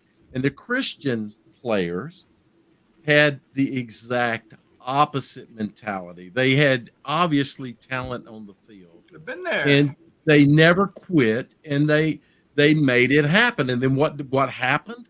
They won the ball game at the end. Is Providence Day going to be able to go in and take this and win their second state championship? Not if they approach this game like they did the first time around. They're going to have to go in fully committed, and like Sam said, they're going to have to reach in and take it. And then they got not just take it, they got to hold it. They got up 20-0 in the first quarter, and then they had it. And what did they do? They laid it down and let Christian come back and get it. Then they grabbed it again, and what happened? They laid it back down. They never secured it. So, Bryce, I agree with you 100%. There's a bit of a hump. You've got to continue. You got to consistently beat the boys down the street, and until they can do that, they're not really going to be the team. So we'll see what happens Friday night. Great environment, I expect. All right, gentlemen, y'all bring it every week. This is why this is the best high school football show in the state of North Carolina, because of men like you. We appreciate that analysis of the D1 state championship game. But hey, I know a lot of people have been waiting for these 4A rankings to talk about this week's program 4A games. So, yep, 4A Fight Club. Let's look at it. Right there is the top 10. East Forsyth holding strong. But, hey, look right there. Independence moves up a spot. Independence number 2. New Bern down to number 3. Huff, 4. Grimsley, Weddington, Butler, Millbrook, AC Reynolds, and Wake Forest round out your top 10. And there's some incredible football teams that did not even make it. 12-0 Hillside, and right there on the outside looking in. That just goes to show how strong this 4A cast is of characters. Let's look at the East. Alex, this is your neck of the woods. We'll go to you for some of these games. Pine Forest out there in Fayetteville. My good friend Bill Chichoka, 10-2, taking on Ray Harrison's Hillside team. They're 12-0. Southern Alamance, 9-3. Coach Fitz going over to Millbrook, 11-1. Incredible story with Millbrook. You know, they got an interim coach. Coach resigned beginning of the year. You know, a lot of different things. Clarence Inscore retires after 30 years, 20 years. And then Millbrook just has this dominant resurgence this half of the year. Big time story there. Rollsville, 9-3. You remember the turmoil that started the season with them. Coach Sam McCow, bring in Coach Richard Shuping. They've done nothing but get better each week. They had that first week loss to East Forsyth, and then they've kind of slowly got better and better each week. Had the big victory over Cleveland last week. Going to take on Wake Forest. The Wake Forest team, by the way, back in September or October, won that game against Rollsville 24-20. Every game between Rollsville and Wake Forest here lately have been barn burners that went down to the final seconds. I think this week's game will probably be the same. And then there you see the bottom half, Jordan, who's had 2 unbelievable wins in the last 2 weeks. You call them the cardiac team. Going down to New Bern to take on the Bears. Alex Bass, I know that the East is your neck of the woods. So what do we see here? What has been arguably some of the quietest success stories of this year is quiet no more. Hillside, to be 12-0 as quietly as they've done it on the state level, I mean, what have we really heard about Hillside since that most unfortunate shortened game at Dudley? They've just gone on and taken care of business week after week after week. Jamil Williams, their wonderful tailback, just passed 2,000 yards on the season last week. Just flying under the radar, getting the job done. That Southern Alamance team lost the conference championship on the last night of the season to Hillside. That's a good football team. Once again, just these teams, these are your all under the radar teams. They've just gotten better, work hard, taking care of business, and you see the records. They've beaten up each other. We've seen that.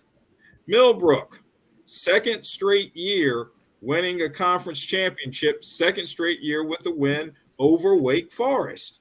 just taking care of business, and fine. No Wesley Grimes, fine. We go to Nathan Leacock. People want to take Nathan Leacock out of the equation. Fine. We go to Ty Broughton. Just flying under the radar, taking care of business, ready to step up when the opportunity presents itself.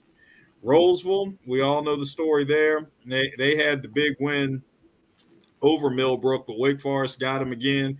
Rolesville has come around to play well at the right time of the year. Obviously, they had that hard loss to East Forsyth, but in this position, playing well at this time of the year, Noah Rogers always a threat. Wake Forest is Wake Forest with the two tough losses to Cardinal Gibbons and to Millbrook, but in a position to have another playoff opportunity at home versus Rolesville. And we all know Wake Forest used to be Wake Forest Rolesville. I do want to mention very quickly this Jordan team, these are underclassmen. Their quarterback, Addison Vondi, that's a junior. They have a 2,000-yard rusher, Amarian Blue. He's a sophomore. Their leading receiver, Amaris McMiller, he's a sophomore. So we're seeing, once again, the development of this young talent that has peaked at the right time for Jordan. Formidable challenge going down to New Bern. New Bern was in this same situation where Jordan was about 3 years ago. Those were freshmen and sophomores. The maturation process has completed and come to fruition. New Bern can seize the opportunity. New Bern doesn't have to go through Nick Drew's defense this year, as was the case 3 years ago. The opportunity is there. It's there. So everything that's been quiet about all these teams all year long, just taking care of business, flying under the radar, everyone knows now this is going to be an exciting quartet of games right here. Hey, one quick question, Alex, before you do so. I'm glad you mentioned Jordan. That's Coach Justin Allred, longtime offensive coordinator down at Greenville Rose, led them to a couple state championship games. He has done an amazing job really taking over that program and building it from the ground up after Anthony Barber retired.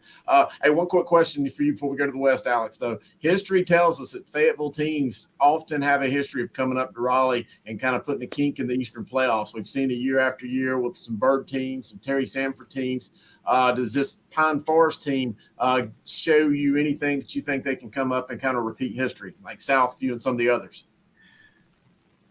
My answer to that question is nothing against Pine Forest and more a comment about what Hillside has done. I think we've seen the tables turn a little bit with that particular trend. From the late 90s, early 2000s. You go back to 2010 playoff game when Douglas Byrd came up to Cardinal Gibbons and got stopped by the Crusaders. I think that was the beginning of the turning of that tide in a sense. That's not a knock on Pine Forest. That's a compliment to what Hillside has done and the prowess of the Hornets offense and where Hillside is able to go. It'll be a good game, but I think the tide has turned in that regard in terms of it being a standard. All right. Thanks for the insight, Sir Alex Bass on Eastern North Carolina. Nobody covers the state better in the East. We're going to move now to the West. I know we got a lot of people here in the Queen City that are anxious to talk about some of these big-time games, and I know some of the guys over here on the left side of the screen are itching to get after it. So there you see it right there. Number 8, Independence, although I got them the number 2 team in the state, 11-1, going up to Jameson Stadium to take on number 1 Greensboro Grimsley. Game we've talked about earlier, number 5 Huff traveling up to East Forsyth. Remember, Huff won that game in the playoffs. It was a much closer game than that score, but that was a 26-14 game last year against a really young East team. Now East has kind of flipped the script and is a whole lot more of a veteran squad. So I'm going to let you guys dig into that here momentarily. Number 14, Northwest Guilford. They went up on the mountain and beat a really scrappy Watauga team last week. Now they get to come down to Weddington and take on them. And then finally, Butler, the 15 seed, 10-2, going up the mountain to Asheville to take on AC Reynolds. Of course, we know the Rockets knocked off Chambers last week, 17-16. I don't know who wants to go first. Flip a coin. Dale, you're on the top. I'm just going to go down the line, and you go first. Oh, goodness. Well, I'm looking at that very first game, Independence at Grimsley. I'm a big DJ fan. I'm a kind of an Independence fan after what I've seen them do. They're really on fire right now. And I think This is a team that's good on both sides of the ball. Grimsley kind of showed me something beating up on Catholic. I did not think that they would be able to take care of Catholic in that manner. So this is a bit of a tough ball game for Independence, but I think Independence is a better team than they were back a few weeks ago. Even I think that this is a team that's come together and playing great football. And I just want to remind everybody, I penciled them in all the way to the state championship week 1. So let's see how that goes.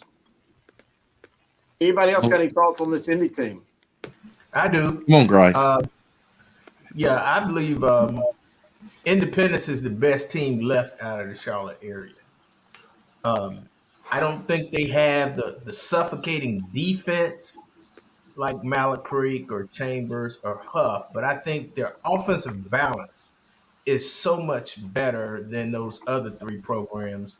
And they got the quarterback. And something that a lot of people overlook is 6 of the guys on that independent staff got state championship rings from other high schools, from Mallet Creek, from Victory Christian.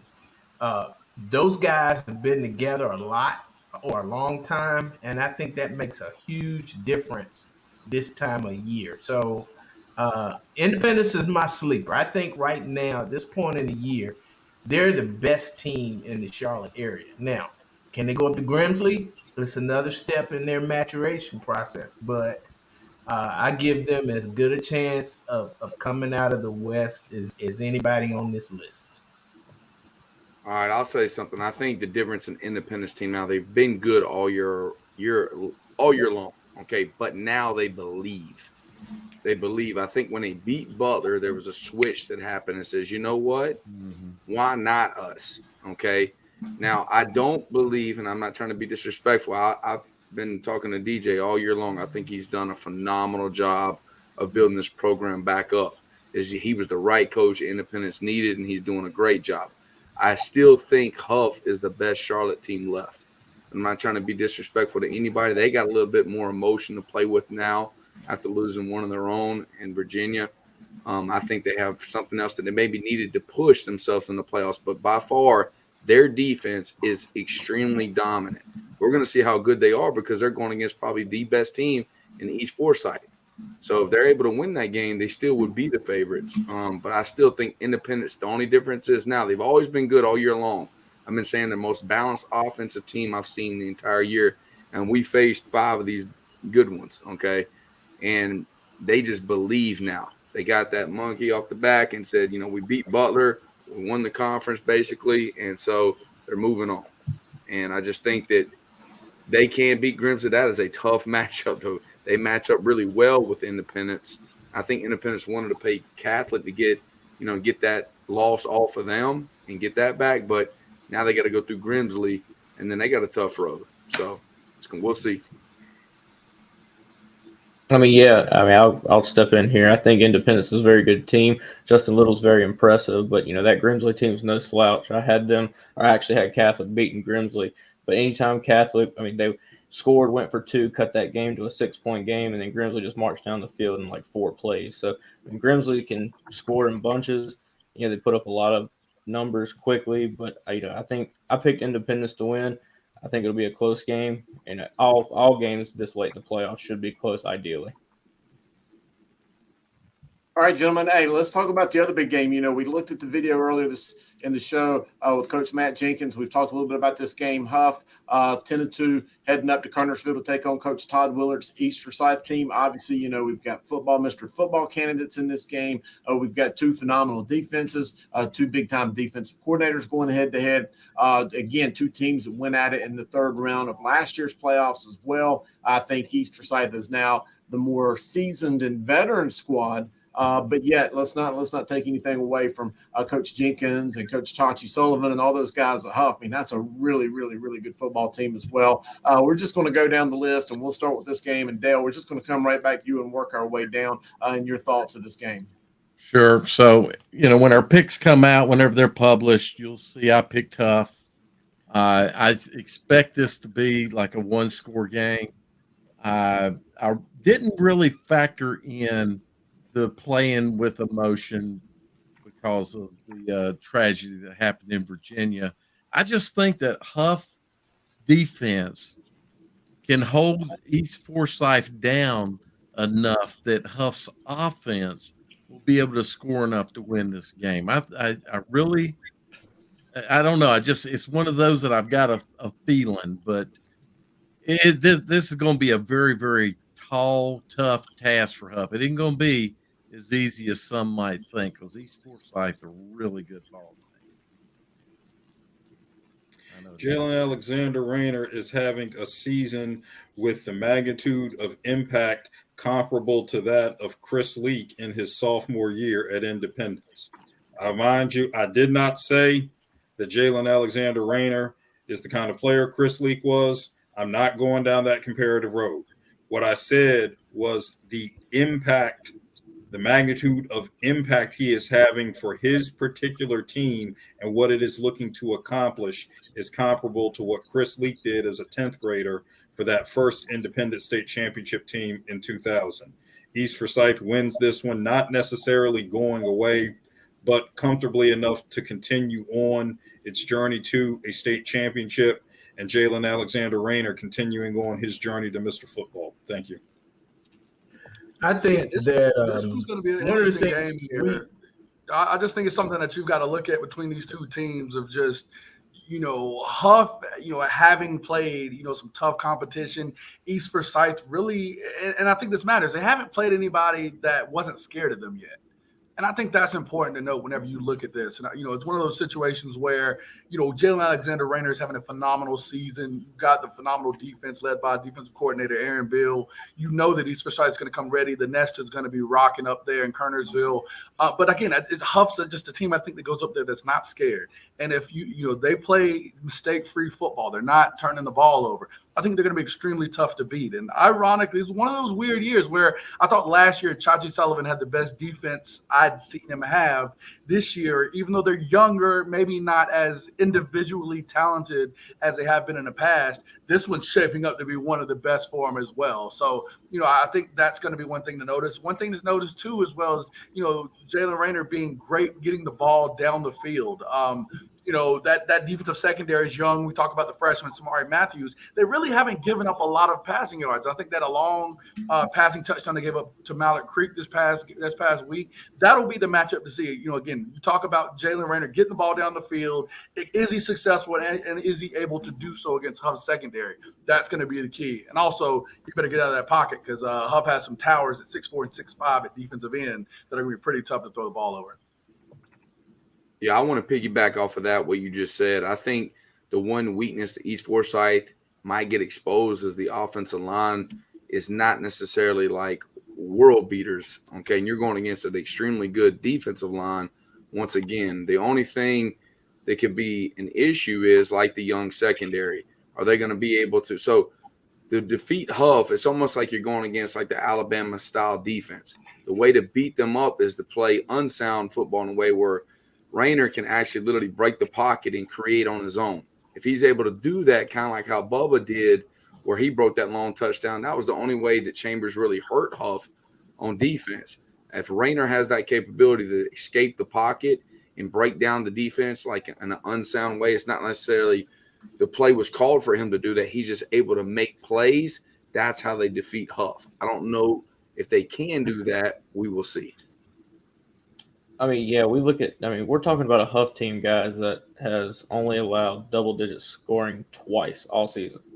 And in one of those games, it wasn't even the defense that allowed 2 scores. It was their offense who threw 2 pick sixes. So, this Huff defense is tough. It's the toughest one East Forsyth has seen by a mile, in my opinion. Is East Forsyth's offense good? It's probably one of the 2 best offenses left in the playoffs. So it's an offense and defense battle. And, I'm looking forward to going up there and watching it. One of the things that I've taken away from Huff's season is, especially against games against Mallard Creek, against Chambers, I think they knew that they could win the special teams battle in those games, and field goals were good enough for the most part. They could play field position. But I think against this East Forsyth team, Huff is going to have to score touchdowns instead of field goals.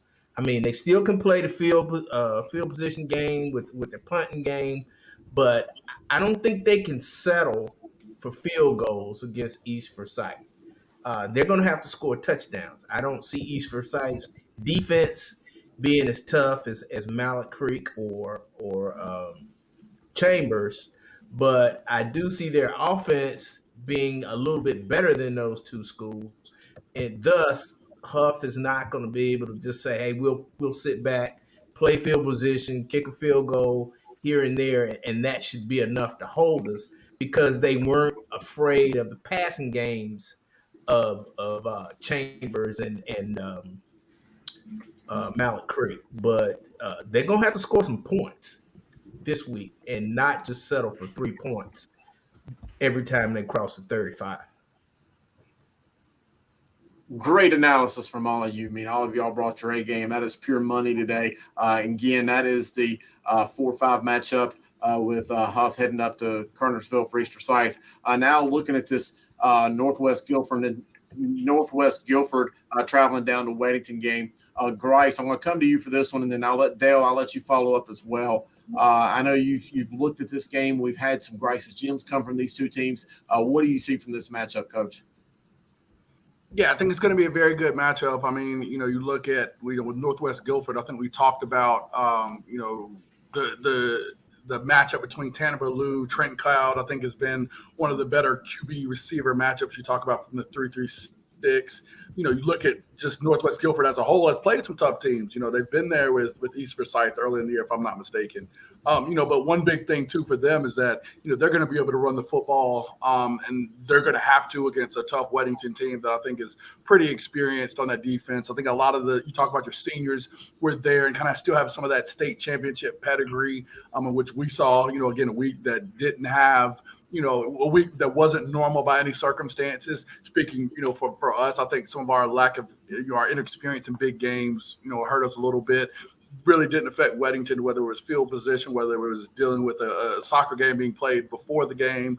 I think that state championship DNA for Weddington really works. And I mean, I think they're very deliberate in what they do. And I think that's going to be the part for Northwest Guilford.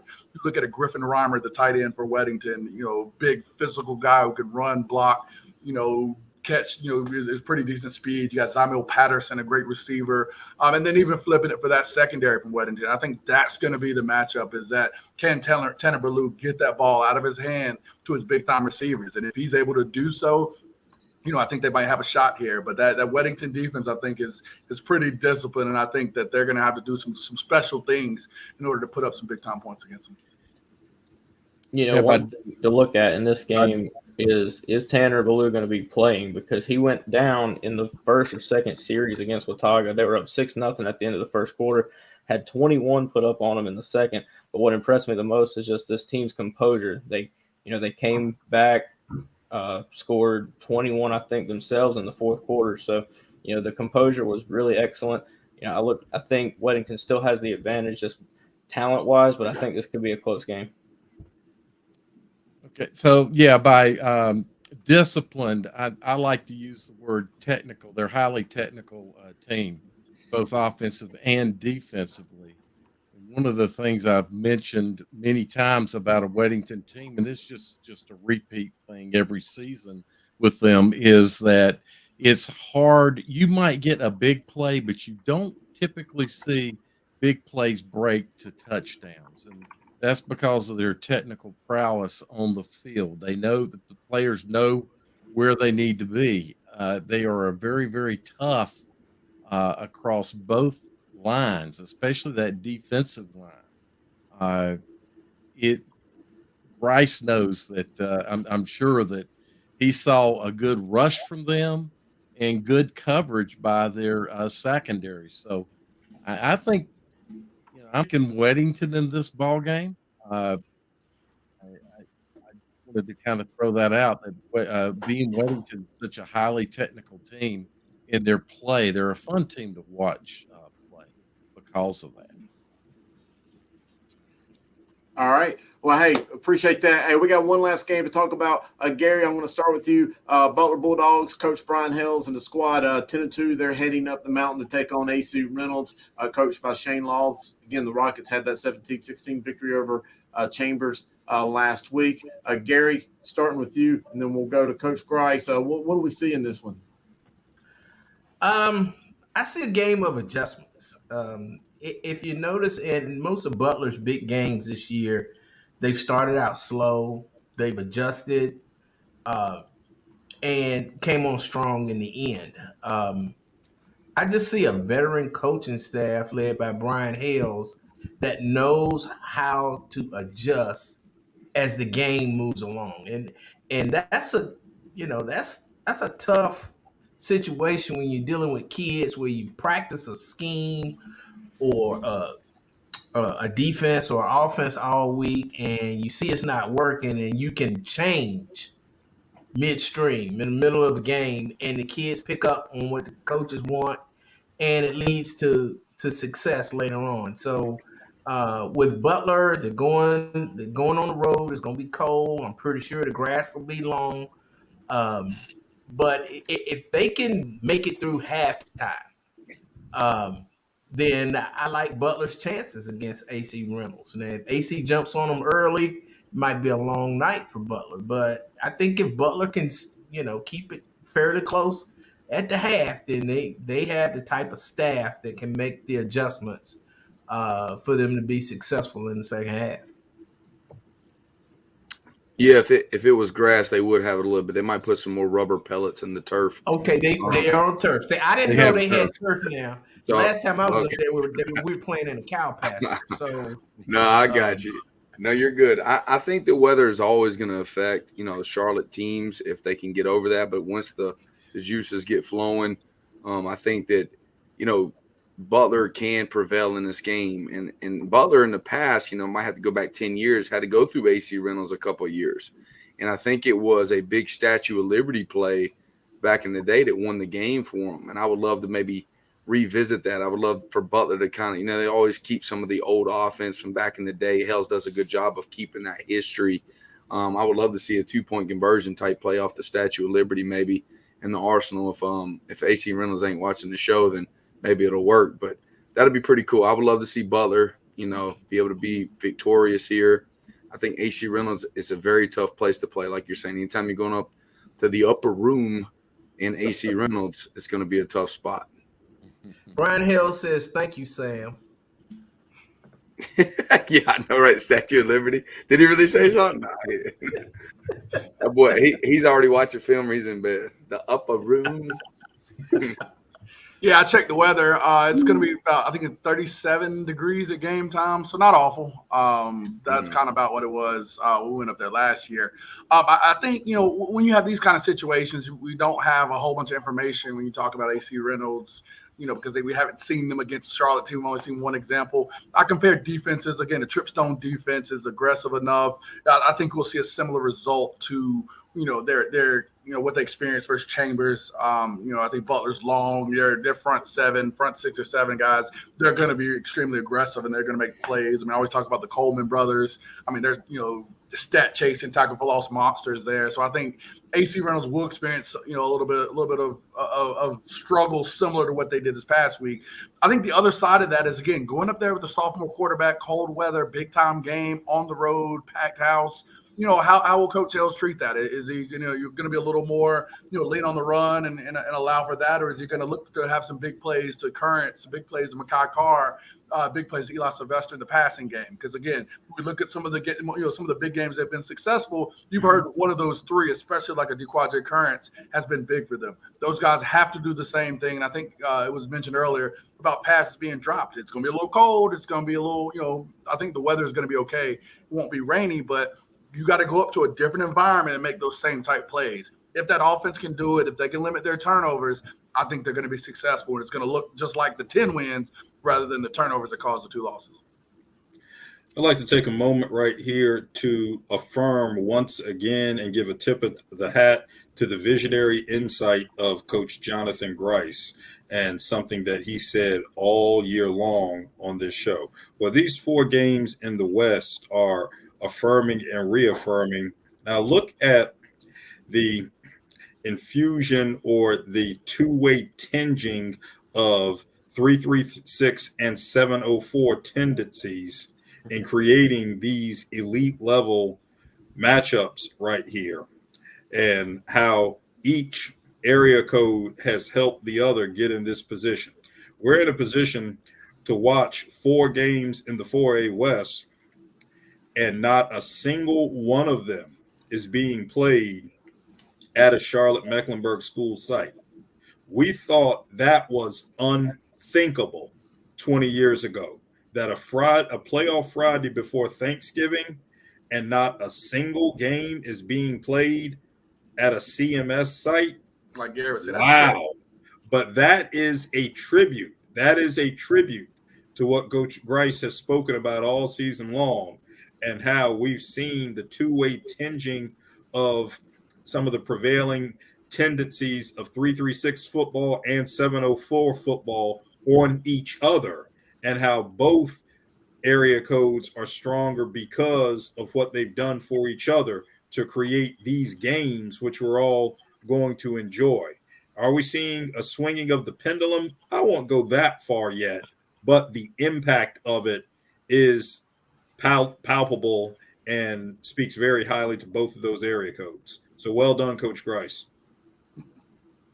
Weather, the humidity settles up there in that stadium. I've been there several times, so that cold and humidity can be tough. I think a lot's going to depend on the quarterback, Butler's quarterback. He does not turn over, comes into the game and has a good, solid ball game. I think Butler can win this ball game, but a lot is going to depend on that right there. All right, thanks, Dale. And again, everybody, that was a phenomenal breakdown there for A. All right, before we get into me whooping up on Griner, let's get to a special G&G edition of Fresh Faces.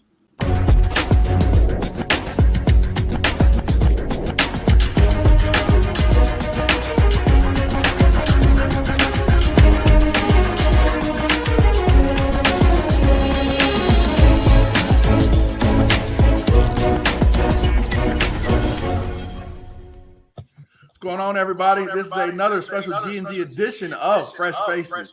Again, round 2 of the playoffs. Even this late in the season, Griner, there's some guys and some faces, again, as we say, from Murphy to Manio, that you need to know about. Let's go to Thomasville and start with Nathan Carr out of Leadville. Again, a big 42-28 win over Northwest Cabarrus. Carr ran 26 times for 253 yards and 2 touchdowns, and also he threw for 113 yards and 2 scores. A 6'1", 185-pound senior has 173 carries for 1,343 yards rushing and 24 touchdowns. Additionally, it's passed for 1,796 yards and 23 touchdowns. Griner, what do we like about this two-way threat right here? He's doing it all. Even at halftime, he's serving hot dogs. I can tell you that right now. Does it all. It's filling up the stat sheet. I was like, runs the ball 26 times. Oh, we're talking about a running back. No, this is the quarterback that just happens to run the ball 26 times as well.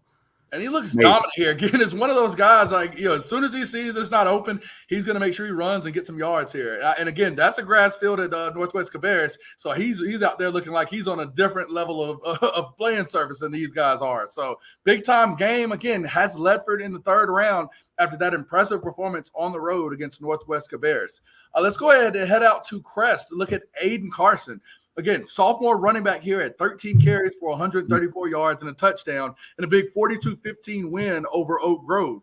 5'11", 160-pound running back. He has 896 yards and 5 rushing touchdowns this season, averaging 7.5 yards per pop. Again, we've talked about, the quarterback Husky. We talked about Green, the big-time receiver. They've got a young running back in the stables here that's going to do some big-time work here. Yeah, he's real like sneaky with his running ability. He's able to get skinny at the right time and finish off the run. I like this guy's ability. He's a sophomore guy, but he puts his shoulders down to get across the pylon right there. But there's times where he reminds you of like a Le'Veon Bell type, the way he runs. He gets real skinny during contact when he's trying to sliver his way to get a couple extra yards. But if it's near the pylon, he'll drop his shoulders and give you what he's got. Like him a lot. Oh, definitely. I mean, you see the shiftiness there. He definitely looks raw. That looks like a raw sophomore running back. But I mean, the talent is undeniable here. Definitely excited to see that. If they have the big time receiver, big time quarterback. We knew someone was going to emerge in that offense, and good to see it's Aiden Carson here. Let's go on up the mountains here to Asheville. Again, Jared Glenn out of AC Reynolds. We saw, watch the game against Chambers, kicked a big-time game-winning 41-yard field goal that dealing with a high snap on that play and a big 17-16 win over Chambers. Again, his game-winning kick came with 87 seconds left in the game. For the season, Glenn is a senior. Great way to go out.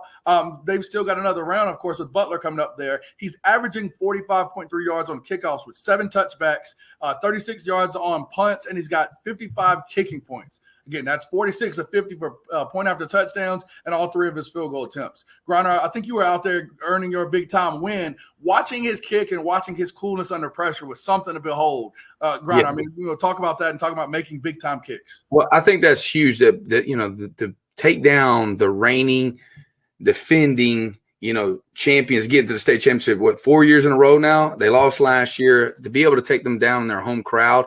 And he did it with a one-step kick, like the high snap. He had to pause it. He didn't have his momentum. He had Thundercat written on his leg, and he boomed it for the 41 yards. So that's big-time one-step guy, Clydesdale horse leg. I love to hear it. Again, that fresh face we all needed to know there. Let's go on out to Alamance County. We've got Logan Foss from Southern Alamance. This junior running back had 26 carries for 170 yards and 3 touchdowns in a big-time upset 38-32 win over New Hanover out there in Wilmington. For the season, Foss has 227 carries for 1,366 yards and 18 rushing touchdowns. Again, this was a team we saw New Hanover. We talk about how they beat Butler. We're a team that I thought that was going to be pretty good. But this kid Logan, I mean, you see him just running through the defense there. Big time guy. What do you like about him, Griner? I just love. I'm looking for the way he runs the ball. I mean, you talking about getting your shoulder pads down, come get you some. This guy right here is tough. Hard-nosed, Tim Tebow-like at fullback. You can see why they won this game. Upset. It was a toughness factor. This guy runs with toughness. Definitely. I mean, we saw him, looks like a two-way player there. Again, another candidate for the Ice Bath Award. Another big-time guy there. But, again, fresh faces, another addition. As we talk from Murphy to Manio in the playoffs, you got a big-time performance. You're somebody new that hasn't really been highlighted out here. Please reach out to us at Observer Preps. Let us be known. Reach out to Langston Lawrence Jr.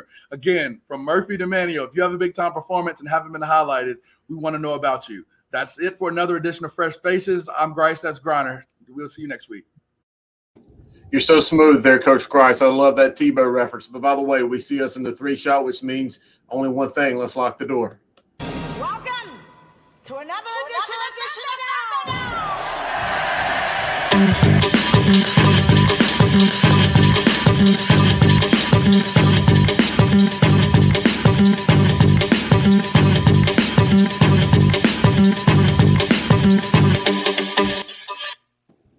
All right, man. Looks like we had a little bit of an echo right there, but hey, we'll get through this. We got Coach Grice, we got Coach Griner, coach versus coach. Coach Griner, I'm assuming you're going to defer? Yes, definitely. All right, this is coming straight to you, Grice. Question 1, the Knights coach versus coach. With the recent uproar over Kanye and Kyrie's tweets, should high school students' social medias be monitored more? You're up, Coach. I mean, yes, it should be. I mean, I would even take out the first part of that. I mean, I think, we're all fathers here, in addition to coaches or have coached. Yes, the social media should be monitored. I'm friends with, almost all of our kids on there, at least definitely any of the guys that are in my position group. And I don't know whether Instagram does it on purpose or knows, but like if they get on live, usually I get a notification like it's something I did. So I've caught 1 or 2 of my kids starting a live and, had to get off there real quick because they were doing something they didn't need to be doing. So, I mean, I think this question is a little unfair as far as something to argue. But yes, they should be monitored. We should make sure we're taking care of them to make sure they are making the right decisions. Yeah, I totally agree. It's hard to argue this point because the aspect of social media is so important. I've never seen how colleges can break things down to the point where like they literally can look at what you've liked on Twitter. I mean, they can break this stuff down. If you like certain things, they can start breaking down the type of kid you are and it can affect you. So it's bigger than we can even imagine. If you want to make more money, you want to get more ability to get bigger offers, Say you're a guy that's in the middle of the road and you haven't broke through that big Division I. Well, that one factor could be your social media. It could be the curse words. It could be what you're posting and what you're liking on Twitter or whatever the case may be on Instagram. Very huge in today's society and recruiting. I couldn't agree more with both of you men. Very, very true. Let's move on now to question number 2 here, coach versus coach. With Hendon Hooker, CJ Stroud slowing down, is Drake May a legitimate Heisman Trophy candidate? You're up, Coach Grice. Coach Greiner, I'm sorry. No, there's no doubt. I mean, we're stuttering because we're looking at what Grice said before about Hendon Hooker. Now all of a sudden, Griner's, comments about Drake May is the man. He's legendary now. He's going to be the next Heisman this year. If he stays on the same pace, he's got tough matchups these next couple of games. If he stays on the same pace, he will be the Heisman at the end of the year. Oh, you mean playing real competition finally? Got you. So he's actually finally playing real teams. Yeah. And so again, I look at people that are smarter than us. I go out to the place that has the most money made in the world, which is Las Vegas. They've got Drake May third on this at over, I think, plus 500. Who is he behind? CJ Stroud, Hendon Hooker. So, yes, he is a Heisman threat. But when you add the word legit in there, he's going up there to enjoy the nice dinner, the suit, and maybe get ready for next year when he has the opportunity. Now, if this were to say in his career, I agree with you. I'm right there with you. This year, no, he's not better, and he hasn't had the significant win that Hendon Hooker has had, beating one of the top teams in the country. He hasn't had the win that he hasn't had the performances that CJ Stroud has had, and he's not going to get that this year. Again, he's going to be great. I think he's going to be great. He better hope that he has the career that Hendon Hooker has had, the year that he's had at Tennessee. Hendon Hooker. CJ Stroud has a strong defense on Ohio State. I mean, name the teams that they have defeated. They haven't beat anybody world beaters either. Okay, I agree, but his numbers have been better. Hendon Hooker. But CJ's been there. I think that's the part. Like Drake May, again, as I stated, Drake May will be the leader probably next year starting the season. Who has the best stats right now, even with the bad defense? Who has the best stats right now, even with the bad defense? He hasn't played anybody. It's not even close, though. It matters. I'm sorry, Grundy. That may not matter to you, but that matters. It does matter. The people that make this choice, that matters. He hasn't played anybody. Hendon Hooker's worst game. CJ Stroud there if they haven't played anybody. His bad game was against Georgia. I'm sorry. He had a bad game. Bonix had a bad game against Georgia, and he's right there. Hendon Hooker is great.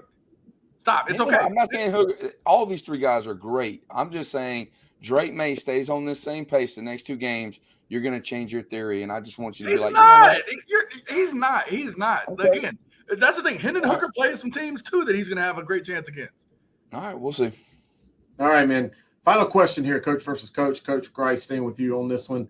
Here we go. With the playoffs started and fewer teams, should the NCHSAA add an extra official? Coach Grice, I know that you're an official in collegiate ranks. This is probably a big question for you. What do you think? No, well, so I'll give the surprising answer here and say I don't think that they should add an official in the playoffs. And again, that would be going from a 5-man to a 7-man crew. Here's my reasoning here.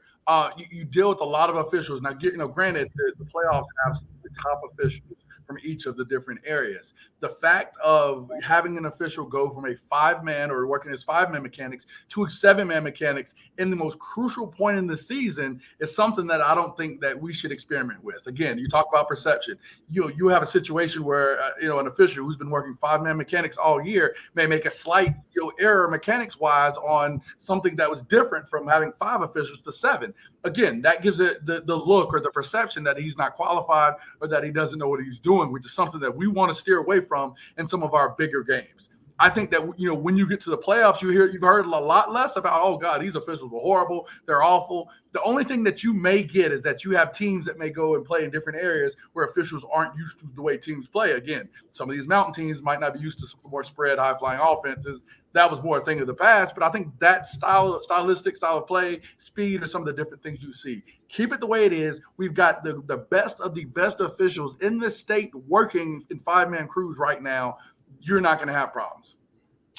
I just think, the officiating is so different. It's vague from different spot. It could be one guy that, highlights cursing a whole lot, and then guys are being ejected for cursing. Then you go to another game where cursing's all over the place. It's just you have to adjust. It's almost like a basketball game. Like, all right, they're calling this type of foul and stuff. I don't think the extra official is necessarily helping. What I would love to see right now is a trial run of some type of way that we have an official in a booth that's watching a film that literally is not making decisions, but whenever there's something that's not right, not quite sure about something, they call up there and just say, hey, did you see this? Is it clear? And then they can come together and make a decision before they just throw a flag and like, well, I think I saw this, or I think this catch was happened.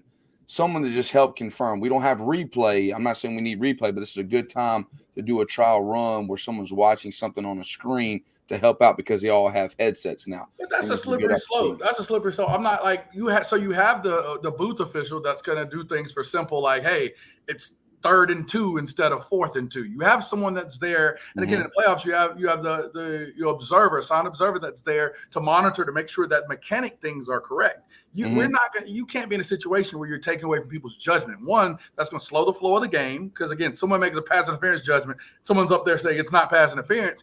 That who are we going to believe? The guy that's 5 feet away or the guy that's 30 feet away in the booth? Again, I'm not saying every play.